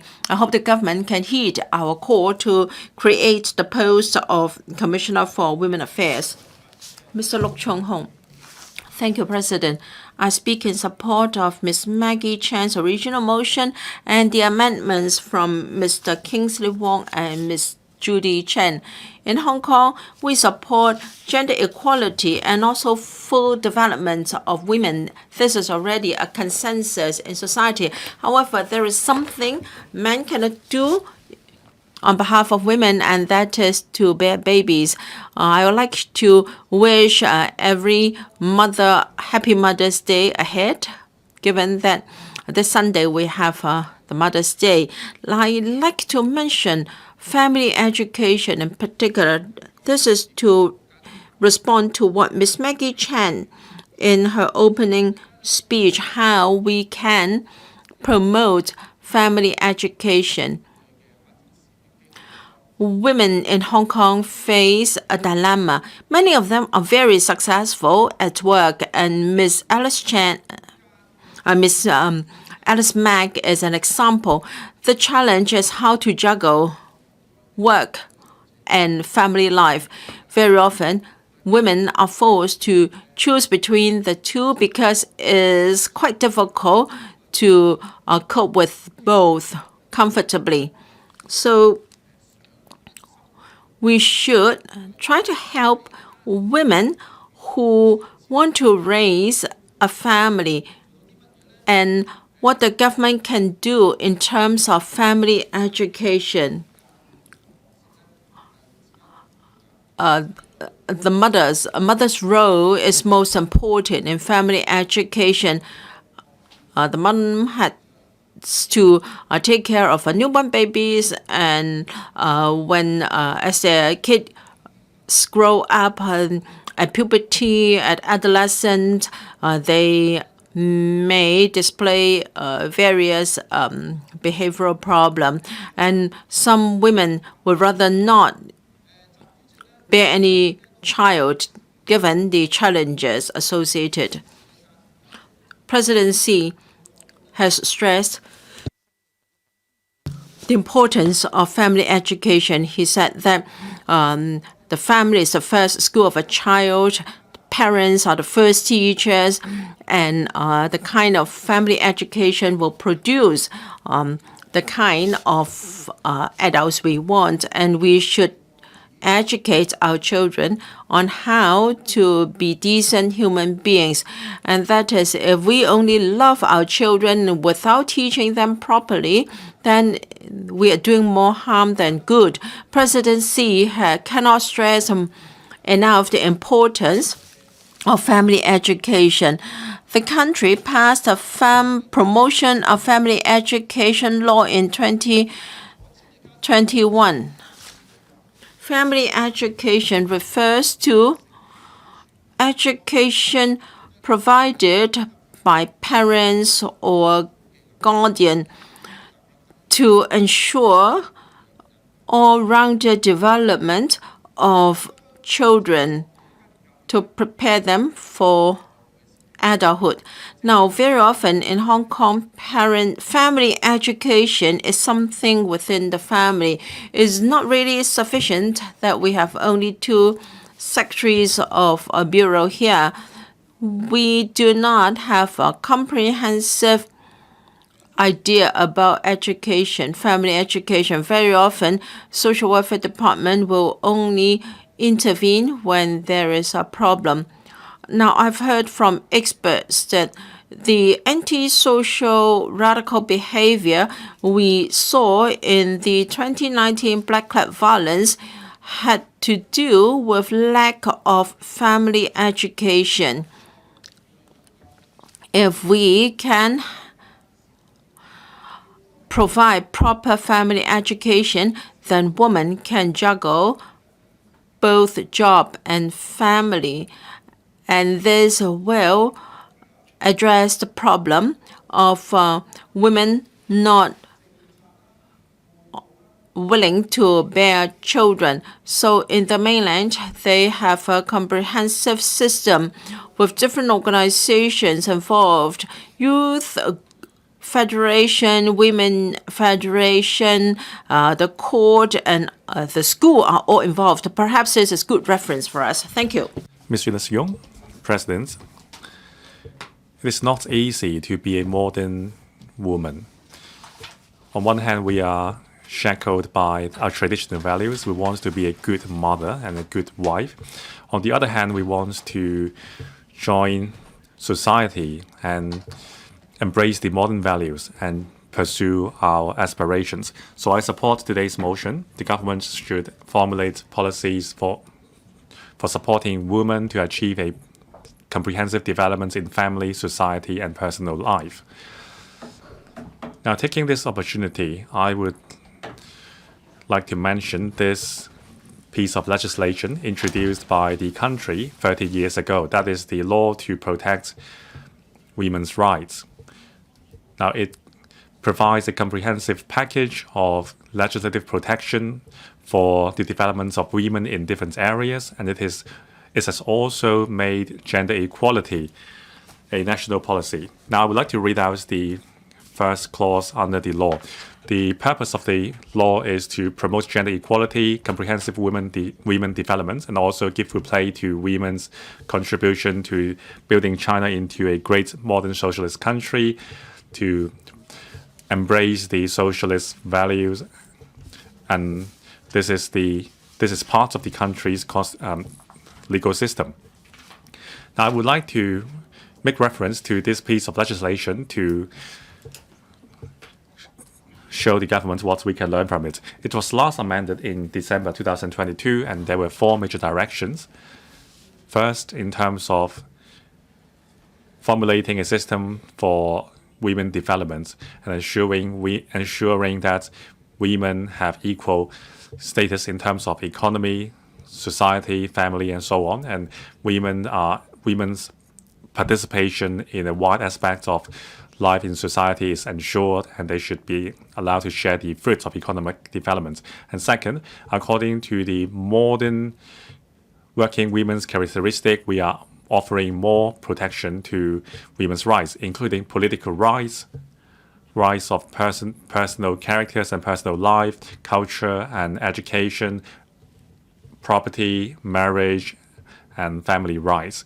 And it also emphasizes that we have to protect the specific rights to women, considering their specific needs in terms of health checks, birth, prenatal and postnatal care, elimination of discrimination. So these are the specific needs of women, and the country would meet them so as to achieve gender equality between male and female. Now, the third point is what I want to emphasize on, especially with Ms. Alice Mack here. We have the Women's Commission in Hong Kong. It has been established for many years. The purpose of the commission is to ensure that women are given the deserved rights and opportunities in every aspect of life. Well, besides this commission, there are also women's organization and women's federation. We have representatives of Women's Federation of the nation's Women's Federation in Hong Kong. Now we have to consider how we can enhance the work of these organizations in order to offer more protection for women. So more resources should be allocated to the nation's Women's Federation in Hong Kong and other organizations. Of course, it should be led by the government. More participation should be encouraged to enhance the work on protecting women. Now, the fourth point is encouraging care for women in society and encouraging women to empower themselves. Many members mentioned pro-employment policies for women. Now, I hope that the national policy of gender equality can be incorporated into our education system. Through publicity and education, we should enhance gender equality in Hong Kong and promote a culture where women are respected in society. And also, the public should be taught on the leading status or leading position of women, and we should ensure that there is a lifelong learning mechanism for women, and needy women should be given help so that they can hold up half the sky. Mr. Rincon. Madam Deputy, I thank Ms. Maggie Chan for moving this motion, which gives us an opportunity to discuss women's rights before Mother's Day. Now, equality is the constant theme in humans' pursuit of civilization and of civilized values. And gender equality and promotion of women's rights is the responsibility of the governments. The government should take proactiveness to harness powers in society to eliminate violence against women, discrimination against women in workplace, and also maintenance fee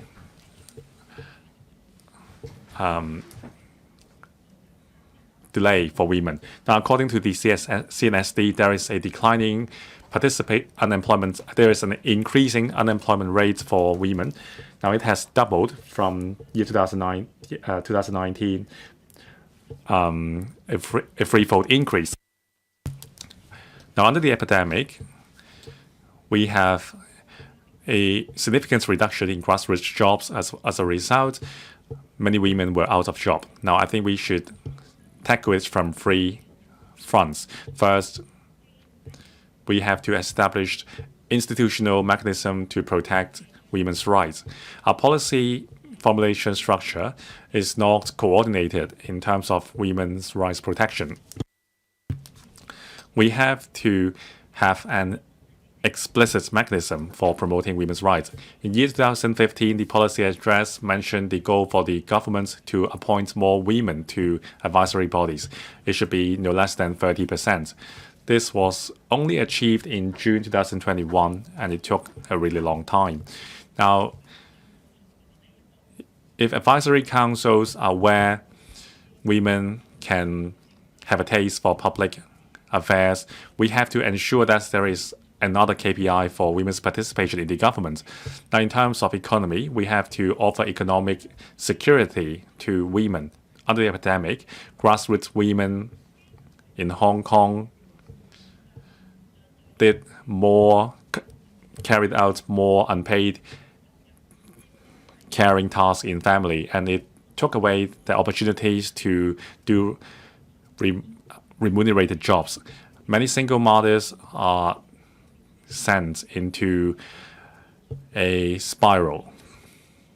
Now, subsidies can help, but it is only temporary in nature. It is not addressing the root cause of the issue behind the plight of grassroots women.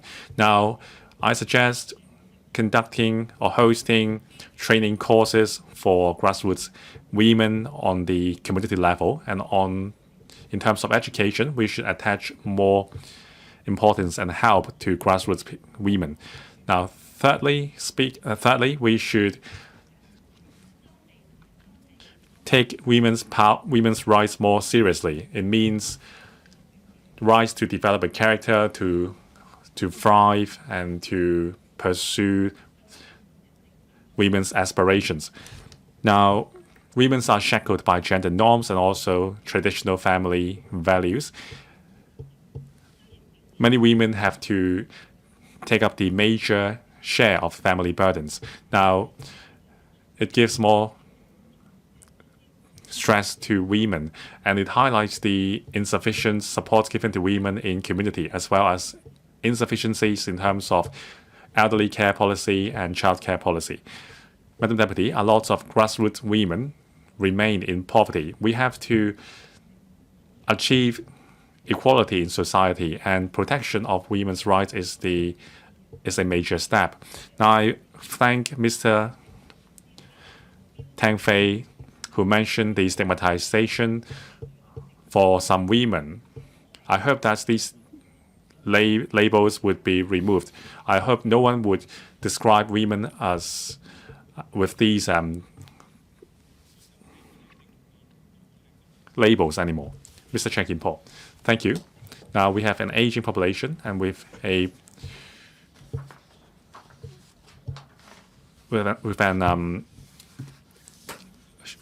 manpower shortage, we need to unleash the women labor force to contribute to our development. I thank Ms. Maggie Chan for moving this motion.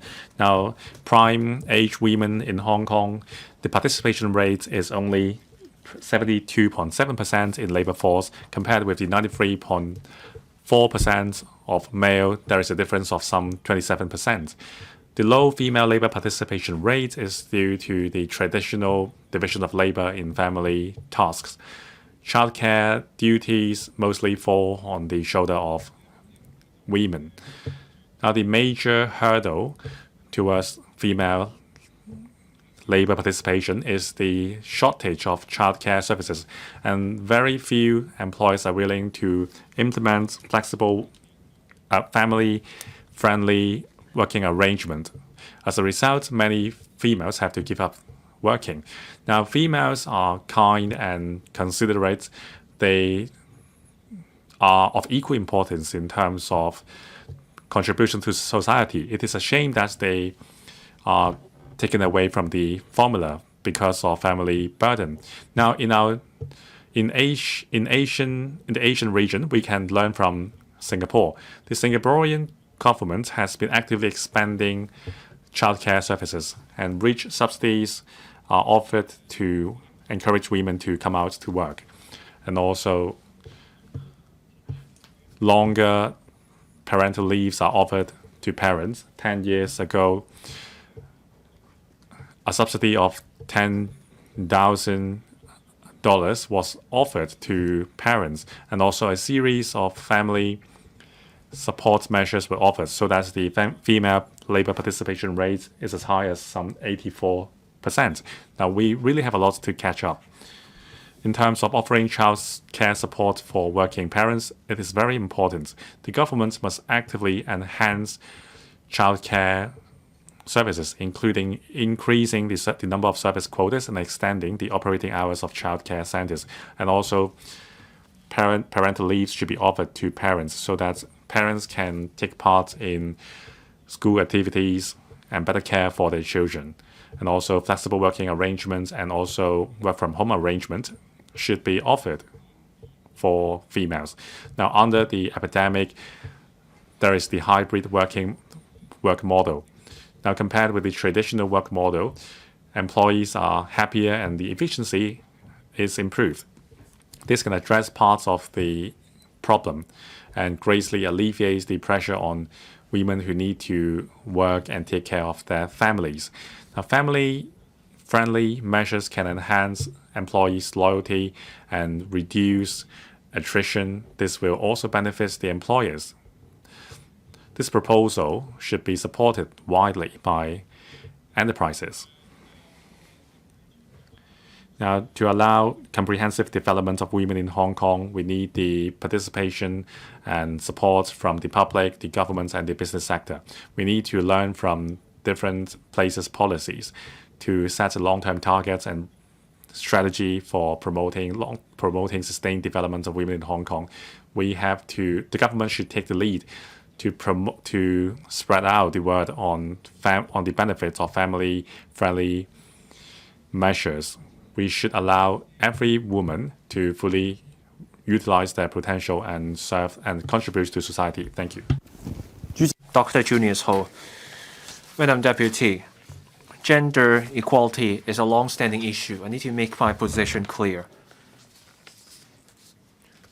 To all women in Hong Kong, they supported our economic development and overall development. Women have made an enormous contribution. I salute them. Mother's Day is coming up. I will be out of town for other commitments, so I will not be able to spend time with my wife. So I want to say here, Happy Mother's Day. I have enormous respect for my wife. She's a working woman. She's very well educated. She's also a mother. We have 3 kids, all of them grown up now. Some are helping me. Others helping out in education. On gender equality, I agree with Mr. Tang Fei. We need mutual respect. We don't just haggle with one another over who should step up for the work. There are different kinds of roles.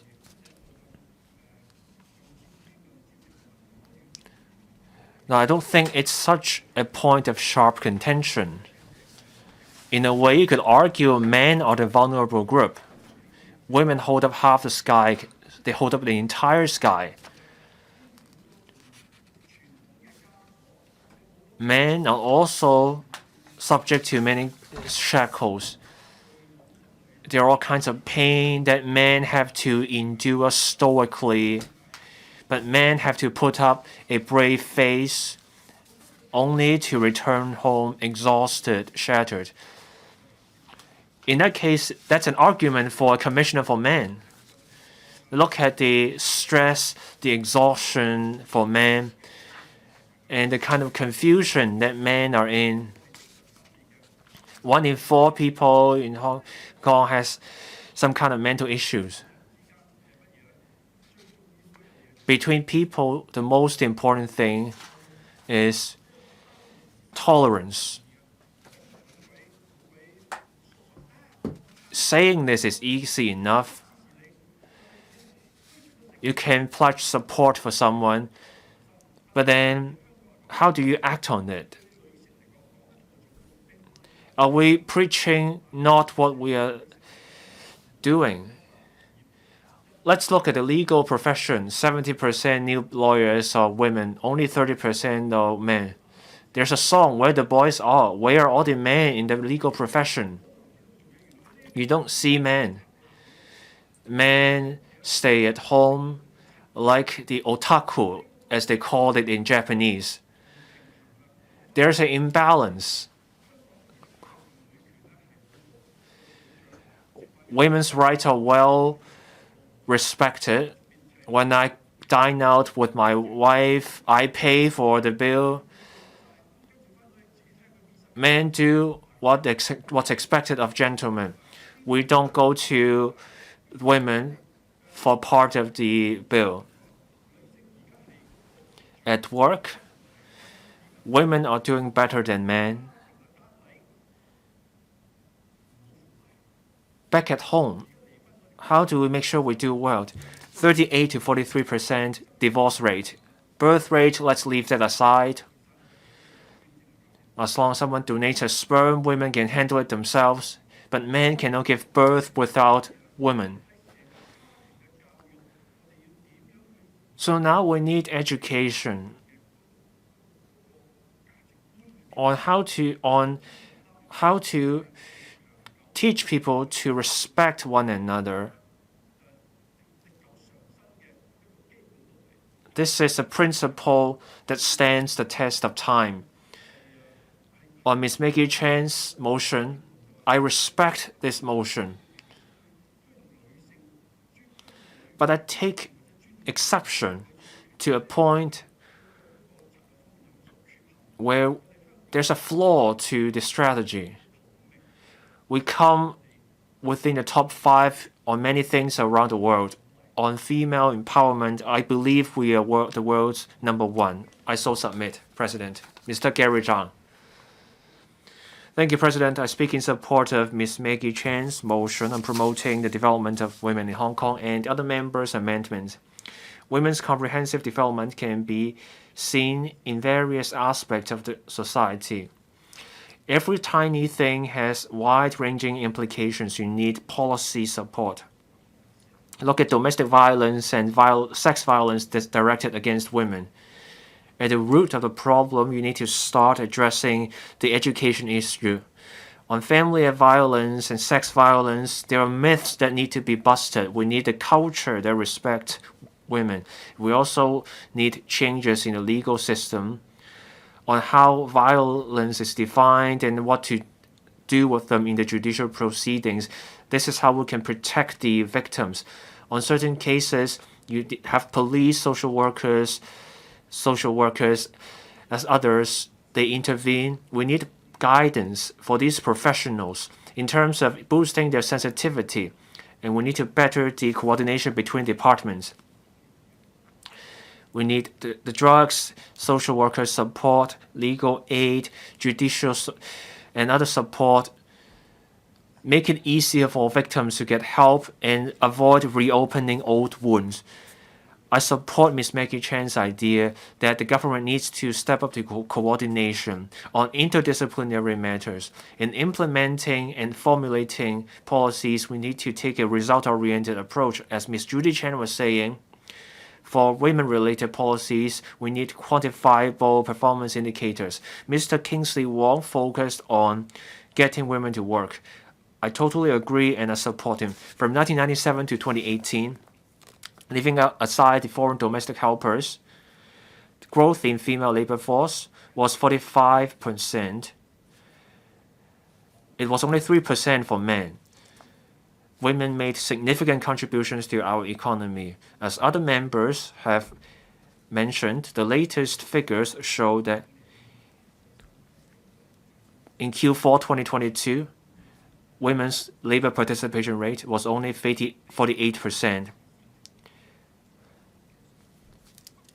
That's way below the figures in other advanced economies. So this means there is huge room for us in terms of unleashing the female labor force. Many studies point to this conclusion.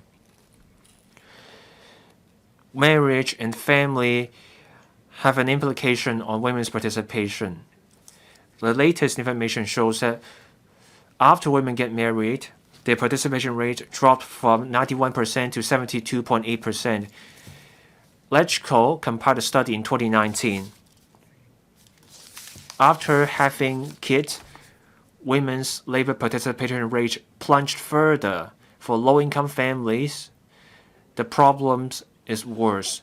We need to create an environment that's family-friendly, supportive workplaces.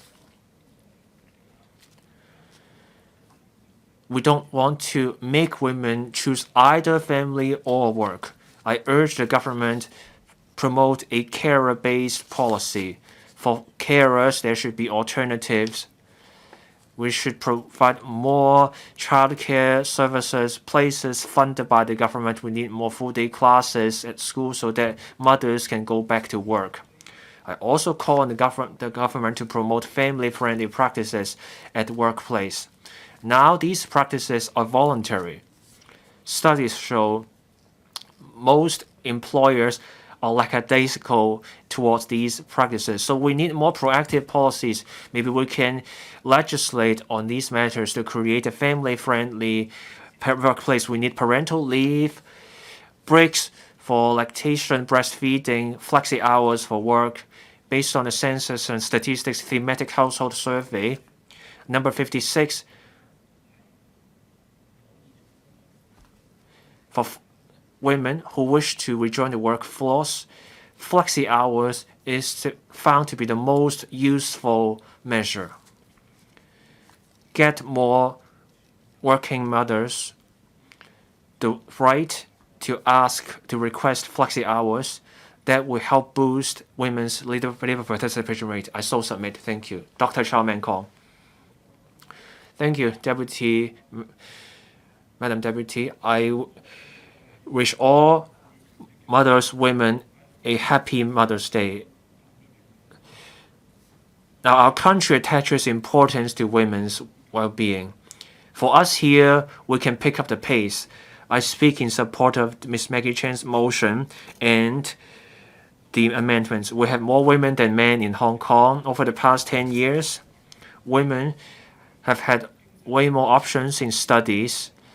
But then in terms of work, women are struggling. In 2021, we have 4.03 million women. That's 54% of the population. Women pursuing tertiary studies, 52%. That's higher than men. For married women, they have to look after the family, young kids. That led to a lower labor participation rate among women than men. In the Equal Opportunities Commission study in 2022, one working mother out in every 5 faced discrimination during pregnancy or within 1 year after returning to the workplace after giving birth.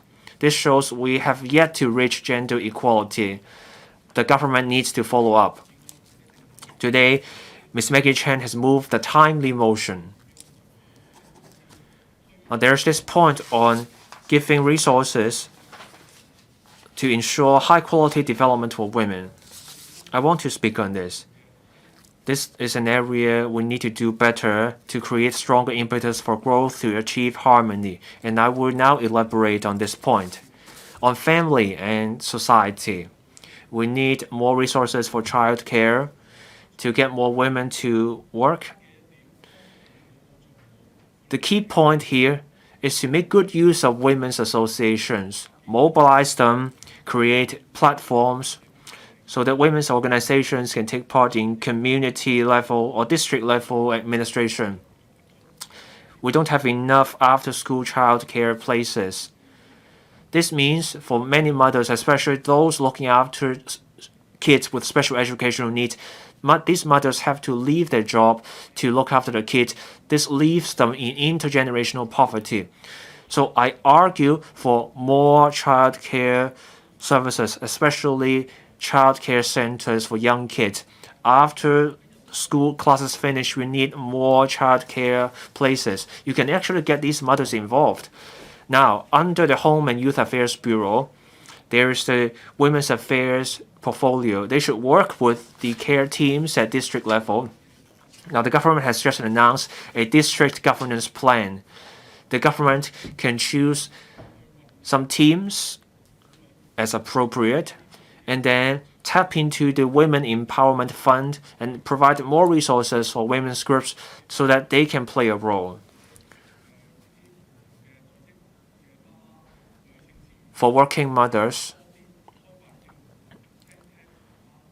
we should find out how they're doing and listen to the needs of women.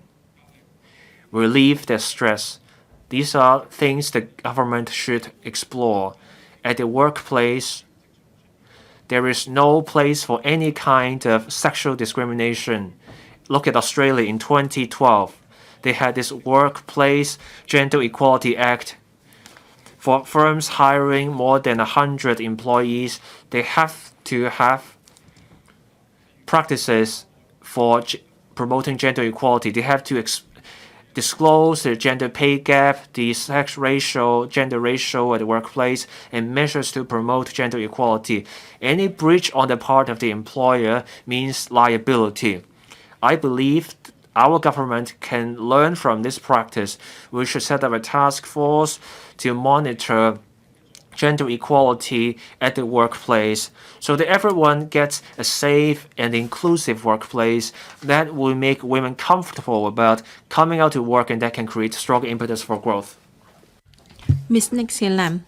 Thank you, Madam Deputy. First, I want to thank Ms. Maggie Chen for sponsoring this motion.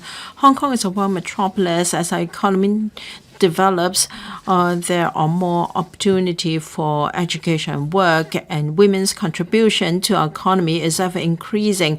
They have done a part in promoting prosperity and economic development. Now, this term of government has been increasing its investment in supporting women, including the setting up of a Women Empowerment Fund and various subsidy schemes to support transformation of career involving women, and there are also measures introduced. Many women's groups have reflected to me that they welcome such measures because they show the government's care and recognition for women. They have also created more room for women to develop their potential, so such efforts are to be recognized. However, women policies are fragmented in a way that different departments are responsible for implementation. As a result, the outcome may not be that easily observed and felt by women. We have to promote comprehensive development of women. Money alone is not enough. We must enhance interdepartmental collaboration and also rationalization of resources so that the community, the private sector, and the government can all play their part to be effective. It's not easy to be a woman nowadays as education attainment increases. Now, many women are in their 20s when they start work, and every day they have to juggle between work and family. Like I'm over 20 weeks pregnant, I am still working hard every day. And so a woman will have to find her better half, and then it will be in their 30s before they take care of the health. Now, for many women, when they were young, they did not take note of their physical conditions for childbearing. So we should remind women to be more health conscious. They should do regular physical checkups. And because young women do not have a strong sense of doing regular health checks, we should enhance their awareness in this regard. And they should know that prevention is better than care. That will go a long way in protecting their health. And as for support for working mothers, it is not sufficient. Most enterprises in Hong Kong do not accept part-time or half-time jobs. So it is hard. It is a dilemma for women. If they want to raise their children, they have to leave work. And in Hong Kong, we have recruitment difficulties. Starting from last year, I have been discussing with bus companies. They should set aside part of their depot space to provide childcare services as a kind of employment benefit to encourage women to work for 6 hours or so per day. Bus companies are quite ready to discuss with the administration to see how this can be implemented. Such pilot schemes within the private sector are more expeditious and more likely to succeed than asking the government to change its policies. This can also lower the long-term financial burden on the government. The government should be more proactive in encouraging enterprises to do this. And we can relieve the current manpower crunch, and it can also help to improve the financial situation of double-income families. In a way, it can promote social mobility. The government should not just provide resources, it should also empower women groups so that they can use their expertise and advantages to team up with welfare groups in the community to promote job opportunities. They can be assisted in finding jobs in child care, and so women can give full play to the potential to develop their self-worth, and so women can lead happy lives in different positions in society. Thank you. Mr. Kwok Wai-Keung, thank you. I speak in support of the original motion and the amendments. This Sunday is Mother's Day. I think this is a very timely motion to promote comprehensive development of women. It also gives us the opportunity to pay respect to great mothers of the community.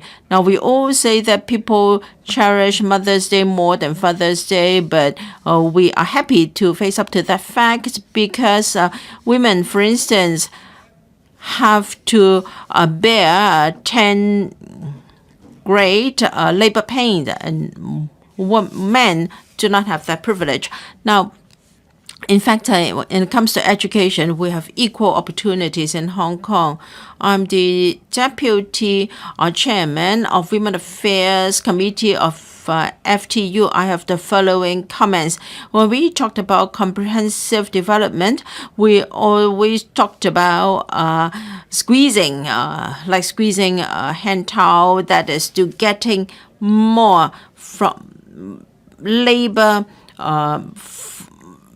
participation from women, and we're still thinking of how we can boost women labor participation rate.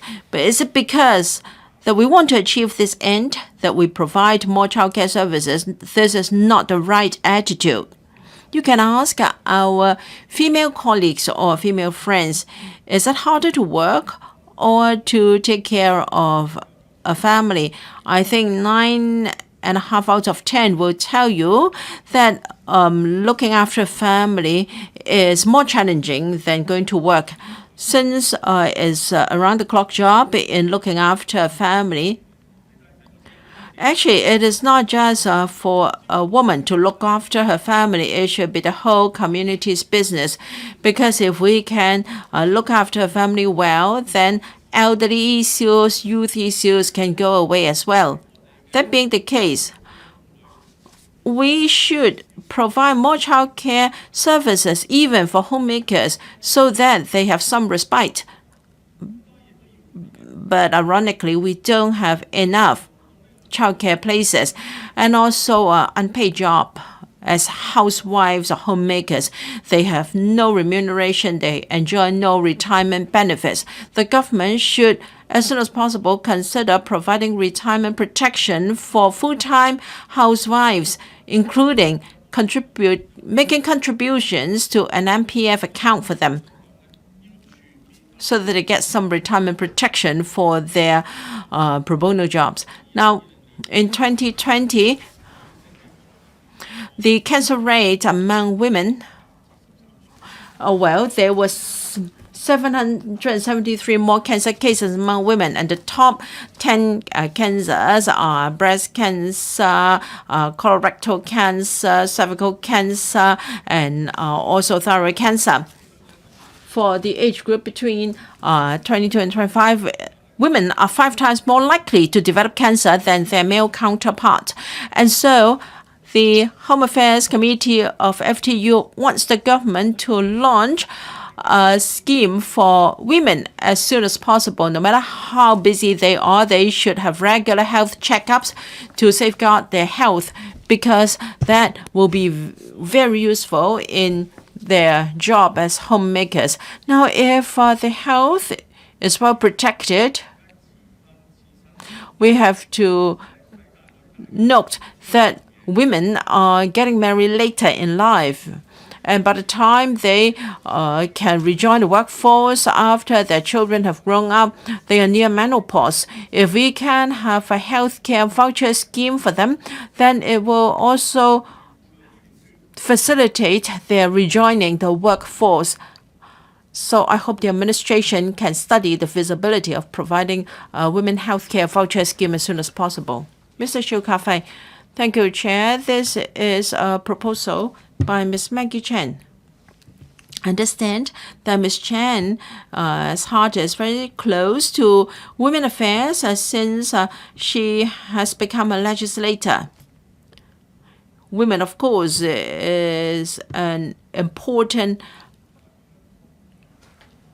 position, and Chair, you are taking the president seat there. Now, I agree with Mr. Junior's whole women's position in Hong Kong or status in Hong Kong is very high.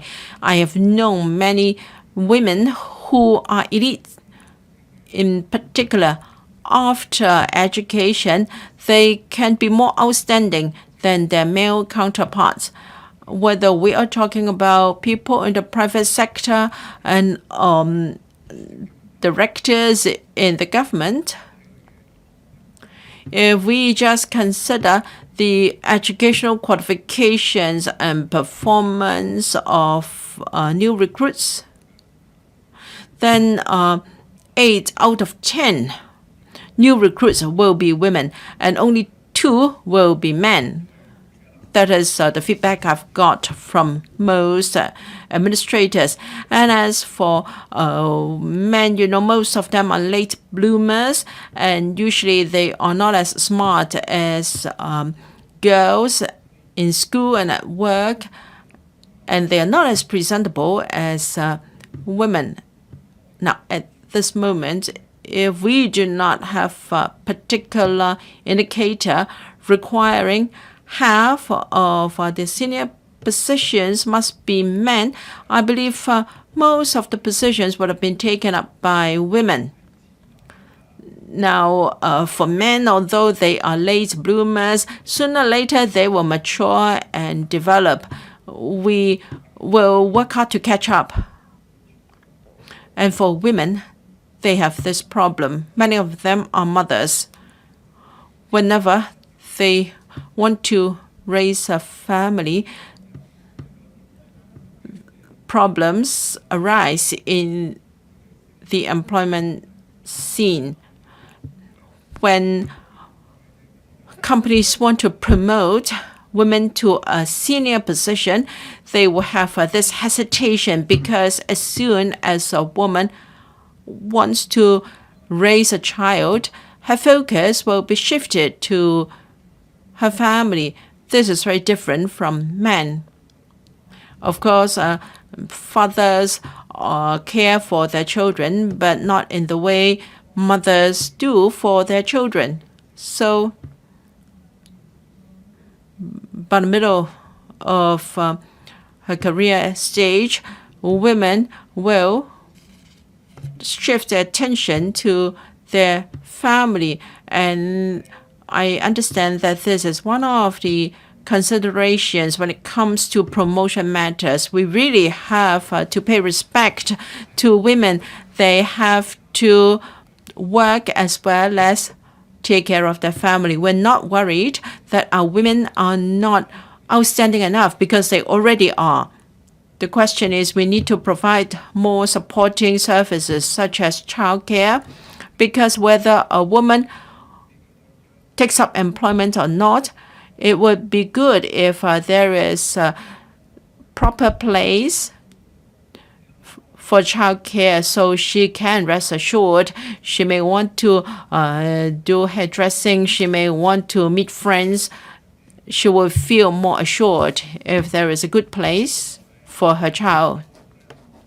Now, we have discussed this a number of times. Have we progressed? We want childcare services in this council building as well. Now, if we can do this, I'm sure we can unleash women's work potential. Now, many schools have enrollment difficulties. Now, if teachers have no proper students to look after, then they can become child care workers. And then women can have time to develop their business, their own interests, or even to meet friends that would benefit their physical and mental health. Thank you. Does any other member wish to speak? If not, Ms. Maggie Chen, you may now speak on the amendment. Ms. Maggie Chen, please.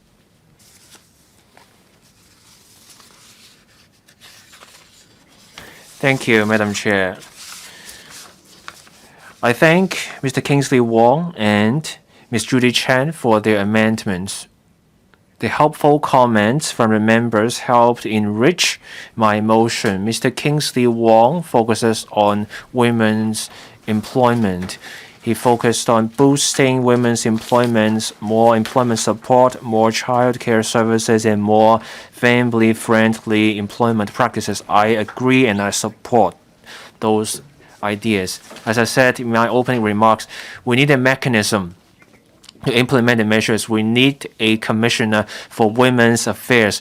We're not asking for a new post for no good reason. There's a valid reason. We need coordination across bureaus, someone to implement the measures. Now the measures are scattered across different policy bureaus, so now you have a fragmented picture. You need coordination, and that's how you can unleash women's potential.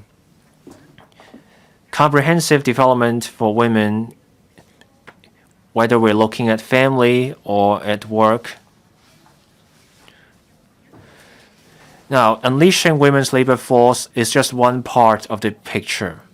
The government needs to look at education, health, etc., and other areas in safeguarding women's rights, and that's how we can promote women's comprehensive development.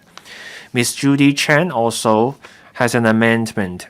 Now, she argues for quantifiable performance indicators, for example, the boost in employment or fertility rate, and also reduction in the number of violence against women, number of women receiving breast cancer risk screening, etc.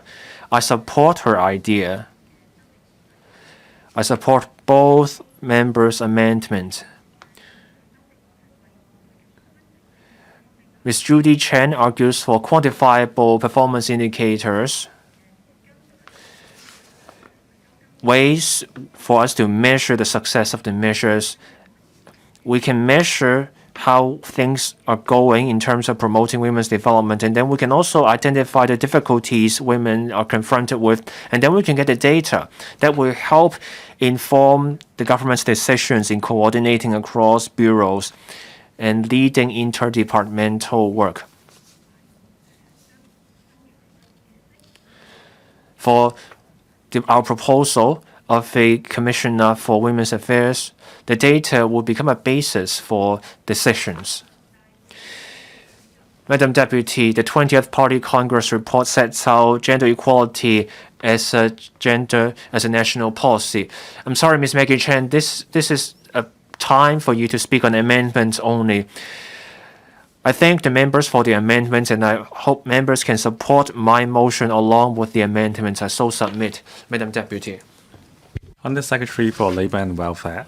Madam Deputy, I thank Ms. Maggie Chen for moving the motion, as well as Ms. Judy Chen and Mr. Kingsley Wong for moving the amendments. Taking this opportunity, I would like to say Happy Mother's Day to mothers in the world, and I'm going to say to my wife, I love you. Now, in accordance with the LWB's policy portfolio, we strive to create favorable conditions for women to join or rejoin the labor markets by offering employment support and training programs, encouraging employers to adopt good human resource management practices, as well as providing children care services for women to unleash the female workforce. Now, the Labour Department has been providing comprehensive recruitment services for job seekers, including female. The employment program for the elderly and middle-aged encourages employers to hire the elderly and middle-aged and provides them with on-the-job training through the provision of on-the-job training allowance. Some job seekers prefer part-time posts, which allow more time for family caring and other duties. In view of this, the Labour Department has extended the scope of the employment program for the elderly and middle-aged to part-time jobs. The Interactive Employment Services website also has a dedicated page for part-time job vacancies. Part-time job fairs are regularly held to match job seekers with suitable part-time jobs. Well, for capacity enhancement, the Employees Retraining Board, or the ERB, offers market-oriented and employment-based programs to eligible employees, including women, to help them join or rejoin the labor market. The targeted services users are those aged 15 or above with an academic qualification of sub-degree or below. Currently, the ERB offers over 700 training programs covering some 28 industries and generic skills. Over the past 3 years, the employment rate for female graduates of the ERB's Employment Link programs was around 85%. Flexible arrangements are put in place to cater for the needs of female homemakers, including the modular certificates accumulation scheme, which allows trainees to schedule their training and work timetable flexibly. Besides, under the First Hire and Train scheme, besides offering suitable job vacancies for hire, employers would allow flexible work and leave arrangements in accordance with trainees' family needs. On the job training and support measures, these would be provided to encourage trainees to stay in the job. The ELB's Smart Living and Smart Baby Care schemes provide free job matching and referral services in the areas of domestic cleaning, elderly care, as well as postnatal care services. They are well received by female trainees. The government encourages employers to implement family-friendly employment measures, including flexible work arrangements, flexible working hours, 5-day work week, and remote or hybrid working. Additional leave benefits to cater for family needs, offering living support for employees, including childcare services. These measures will help employees in achieving work-life balance. Also, the duration of paternity leave and maternity leave under the Employment Ordinance have been extended to 5 days and 40 weeks, respectively, in 2019 and 20, allowing eligible employees more time to accompany and take care of their newborn babies. To assist parents who cannot take care of their young children temporarily, the government has been subsidizing NGOs to provide a variety of childcare services to meet the different needs of parents and their young children. These include daytime childcare center services, after-school care services, and the neighborhood support childcare projects mentioned by many members.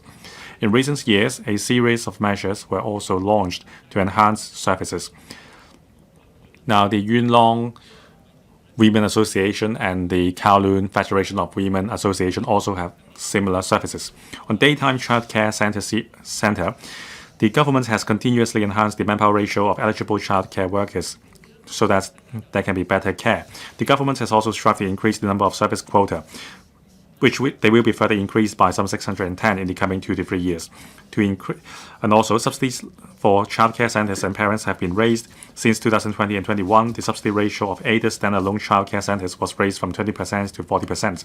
On long-term planning for enhancing childcare services, the government has set an appropriate planning ratio for aided childcare centers service quota and has incorporated it into the Hong Kong planning standards and guidelines. On the neighbor support childcare projects, community child carers provide care services for children under the age of 9 at home or other suitable locations. At present, there are some 1,759 community child carers. NGOs are also providing child care services for children between the age of 3 and 9 at their service centers. There are 80 neighborhood child care projects available across the territory, and the SWD is conducting a review on the delivery model and effectiveness of the projects, including the need to accredit training of community child carers and enhance their remuneration level so as to improve service quality and attract more people to join. On after-school care services, the SWD has launched various enhancement measures, benefiting an estimated 5,700 school students and their families. The measures include relaxation of family income limits of low-income families, increasing full fee waiving subsidy places, increasing the subsidy level, and introduce a yearly adjustment mechanism pegged with inflation. These will alleviate the financial burden on needy families. Also, the SWD has revamped 13 mutual child care centers to provide after-school care services for primary students. 6 more centers will be revamped in 2024-25 to further strengthen after-school care services. Some members suggested providing after-school care services in schools. Many stakeholders also suggested that schools make available places so that children from needy families can stay in a familiar environment after school and enjoy learning support offered by NGOs. This will allow some parents to go back to work. The LWB is exploring the feasibility of the suggestion together with the Education Bureau. The LWB will continue to support the HYAB on Women Affairs. We will also carefully study the suggestions made by members under our portfolio so as to create greater room for women's personal and family development. Thank you, President. Secretary for Home and Youth Affairs. Madam Deputy, 28 members have spoken in this debate. This is a demonstration of the regard for women by this council. I thank every member that have spoken. Will listen very carefully to your views, and what you said are very important to our work. And the Undersecretary for Labour and Welfare has shared with you the government's position and work on many of the important issues. We'll continue to work with the Labour and Welfare Bureau to address women-related issues. I think today's motion goes to show that our views are very close. We share common goals, and that is to uphold gender equality and to allow women from all sectors and backgrounds be empowered to play their respective and distinctive roles in family and in society. I want to thank some members in particular who have mentioned value education in their speeches. Recently in Hong Kong, many people are asking this question, and that is a problem for women choose not to raise a child. I have told the media a number of times that this is not really a problem, but rather a social phenomenon.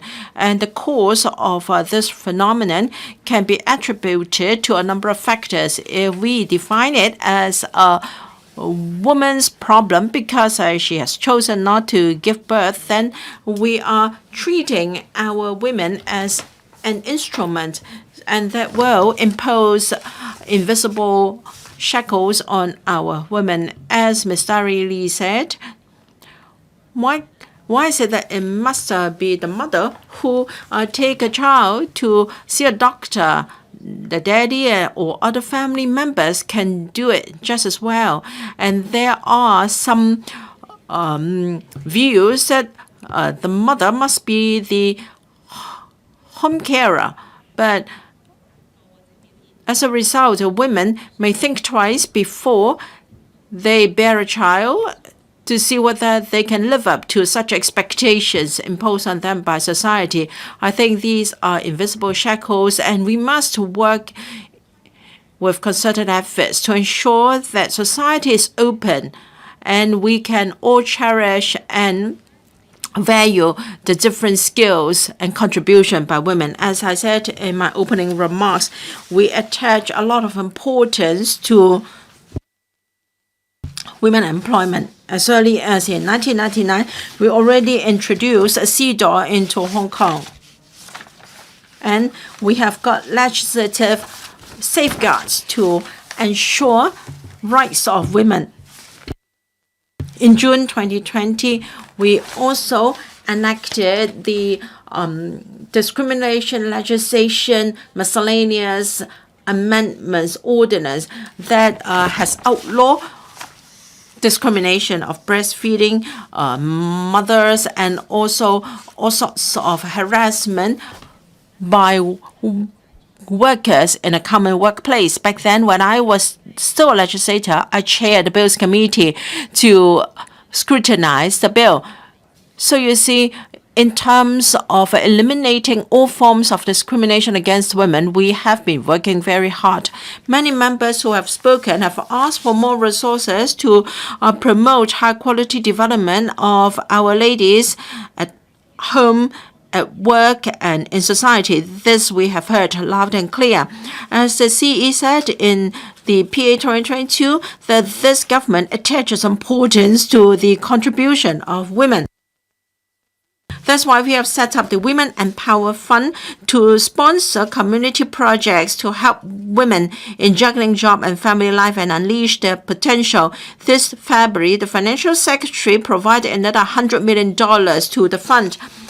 how we can utilize the fund properly to promote the comprehensive development of our ladies is something we are very eager to do. And so we have decided to use the fund to raise the annual provision for WEF from $10 million to $20 million to assess women's groups and relevant NGOs to take on suitable projects to support our women. There are also suggestions that we should support women groups and we should provide training opportunities for women to develop their potential. Now, we will give regard to the needs of women and fix the theme for each year. This year, our theme is to assist transformation of women in employment. We're going to introduce training in interview techniques, career choice and training, and assist women in juggling or to cope with different roles in family and in society. We will also provide training in child raising and care for adults. Our rationale is very simple. We will make good use of the fund to empower women, so regardless of their age, occupation, and background, they can give full play to the potential in different platforms so that we can promote the development of women in Hong Kong. We will take stock of experience and the use of the fund and other factors to see whether resources are sufficient and will make appropriate arrangements.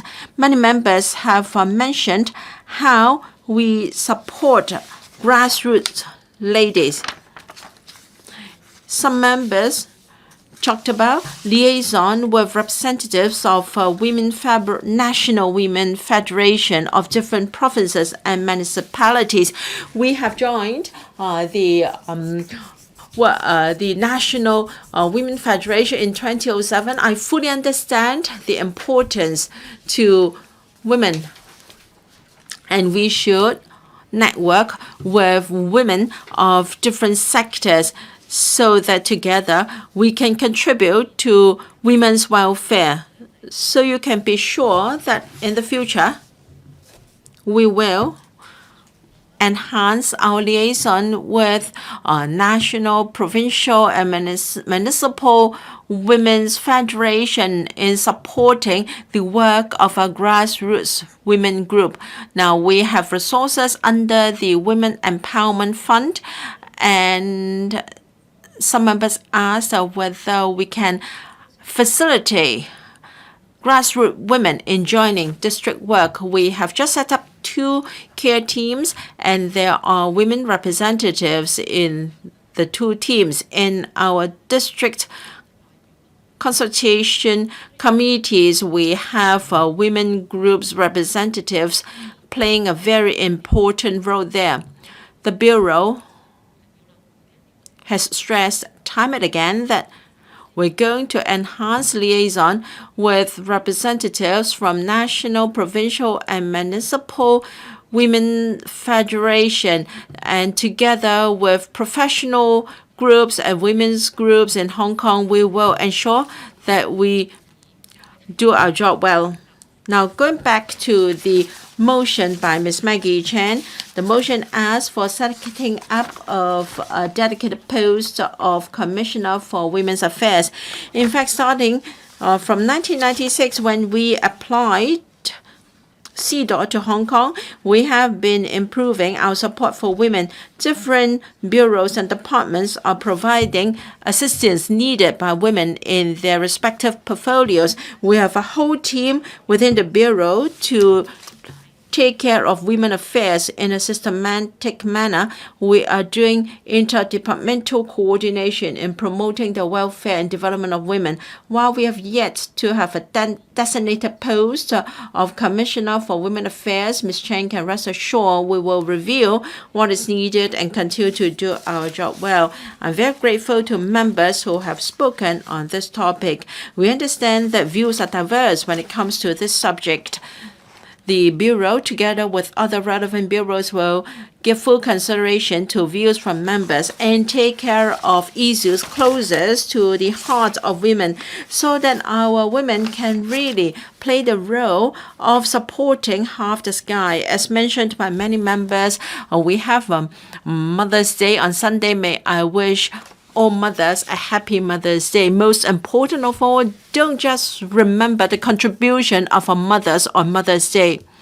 For those who have chosen to be full-time homemakers, or those who have chosen to play the double role of an employee and a homemaker, and for those who have chosen to remain single or those who have married but have chosen not to bear any children, any child, let's respect their wishes. Thank you. I now call upon Mr. Kingsley Wong to move an amendment. President, I move an amendment. I propose the question to you that Mr. Kingsley Wong's amendment be passed. Those in favor, please pull up your hands. Those against? I think the question is agreed by a majority of each of the two groups of members present. I declare the amendment passed. Ms. Judy Chen, as Mr. Kingsley Wong's amendment has been passed, you may move your further amendment. President, I move my further amendment. I propose the question to you that Ms. Judy Chen's further amendment be passed. Those in favor, please put up your hands. Those against, please put up your hands. I think the question is agreed by a majority of each of the two groups of members present. I declare the amendment passed. Ms. Maggie Chen, you have 1 minute and 43 seconds to reply, then the debate will come to a close. Ms. Maggie Chen. President, I thank the 27 members who spoke on the motion and also the two amendments. They gave us helpful comments and great ideas. I'm also grateful to the Home and Youth Affairs Bureau and the Labor and Welfare Bureau for a proactive and positive reply, especially the response from Ms. Alice Mack. This motion is about calling for a Commissioner for Women Affairs. There's good reason behind this proposal. We want a dedicated officer to implement measures on women's affairs, someone there to coordinate cross-bureau work to promote women's comprehensive development so that women can have more options in family, workplace, and society and overcome barriers. The motion about comprehensive development of women is important because there will be a meeting at Geneva on the UN Convention on the Elimination of all forms of discrimination against women. We are here to show support for our delegation, and we at LegCo want to send a clear signal. We want to tell the international community our country sticks to the basic national policy of gender equality. Our women also firmly behind one country, two systems and the greater rejuvenation of the Chinese nation, which is our Chinese dream, and contribute to our country. This Sunday will be the Mother's Day. Whichever role our women are in, whether they're homemakers, carers, kids growing up and succeeding, are the result of their hard work. Please stop. I now put the question to you that Ms. Maggie Chan's motion as amended by Mr. Kingsley Wong and Ms. Judy Chen be passed. Those in favor, please put up your hands. Those against, please raise your hands. I think the question is agreed by a majority of each of the two groups of members present. I declare the motion as amended passed. During the meeting now, we will resume at 11 a.m. on May 17th.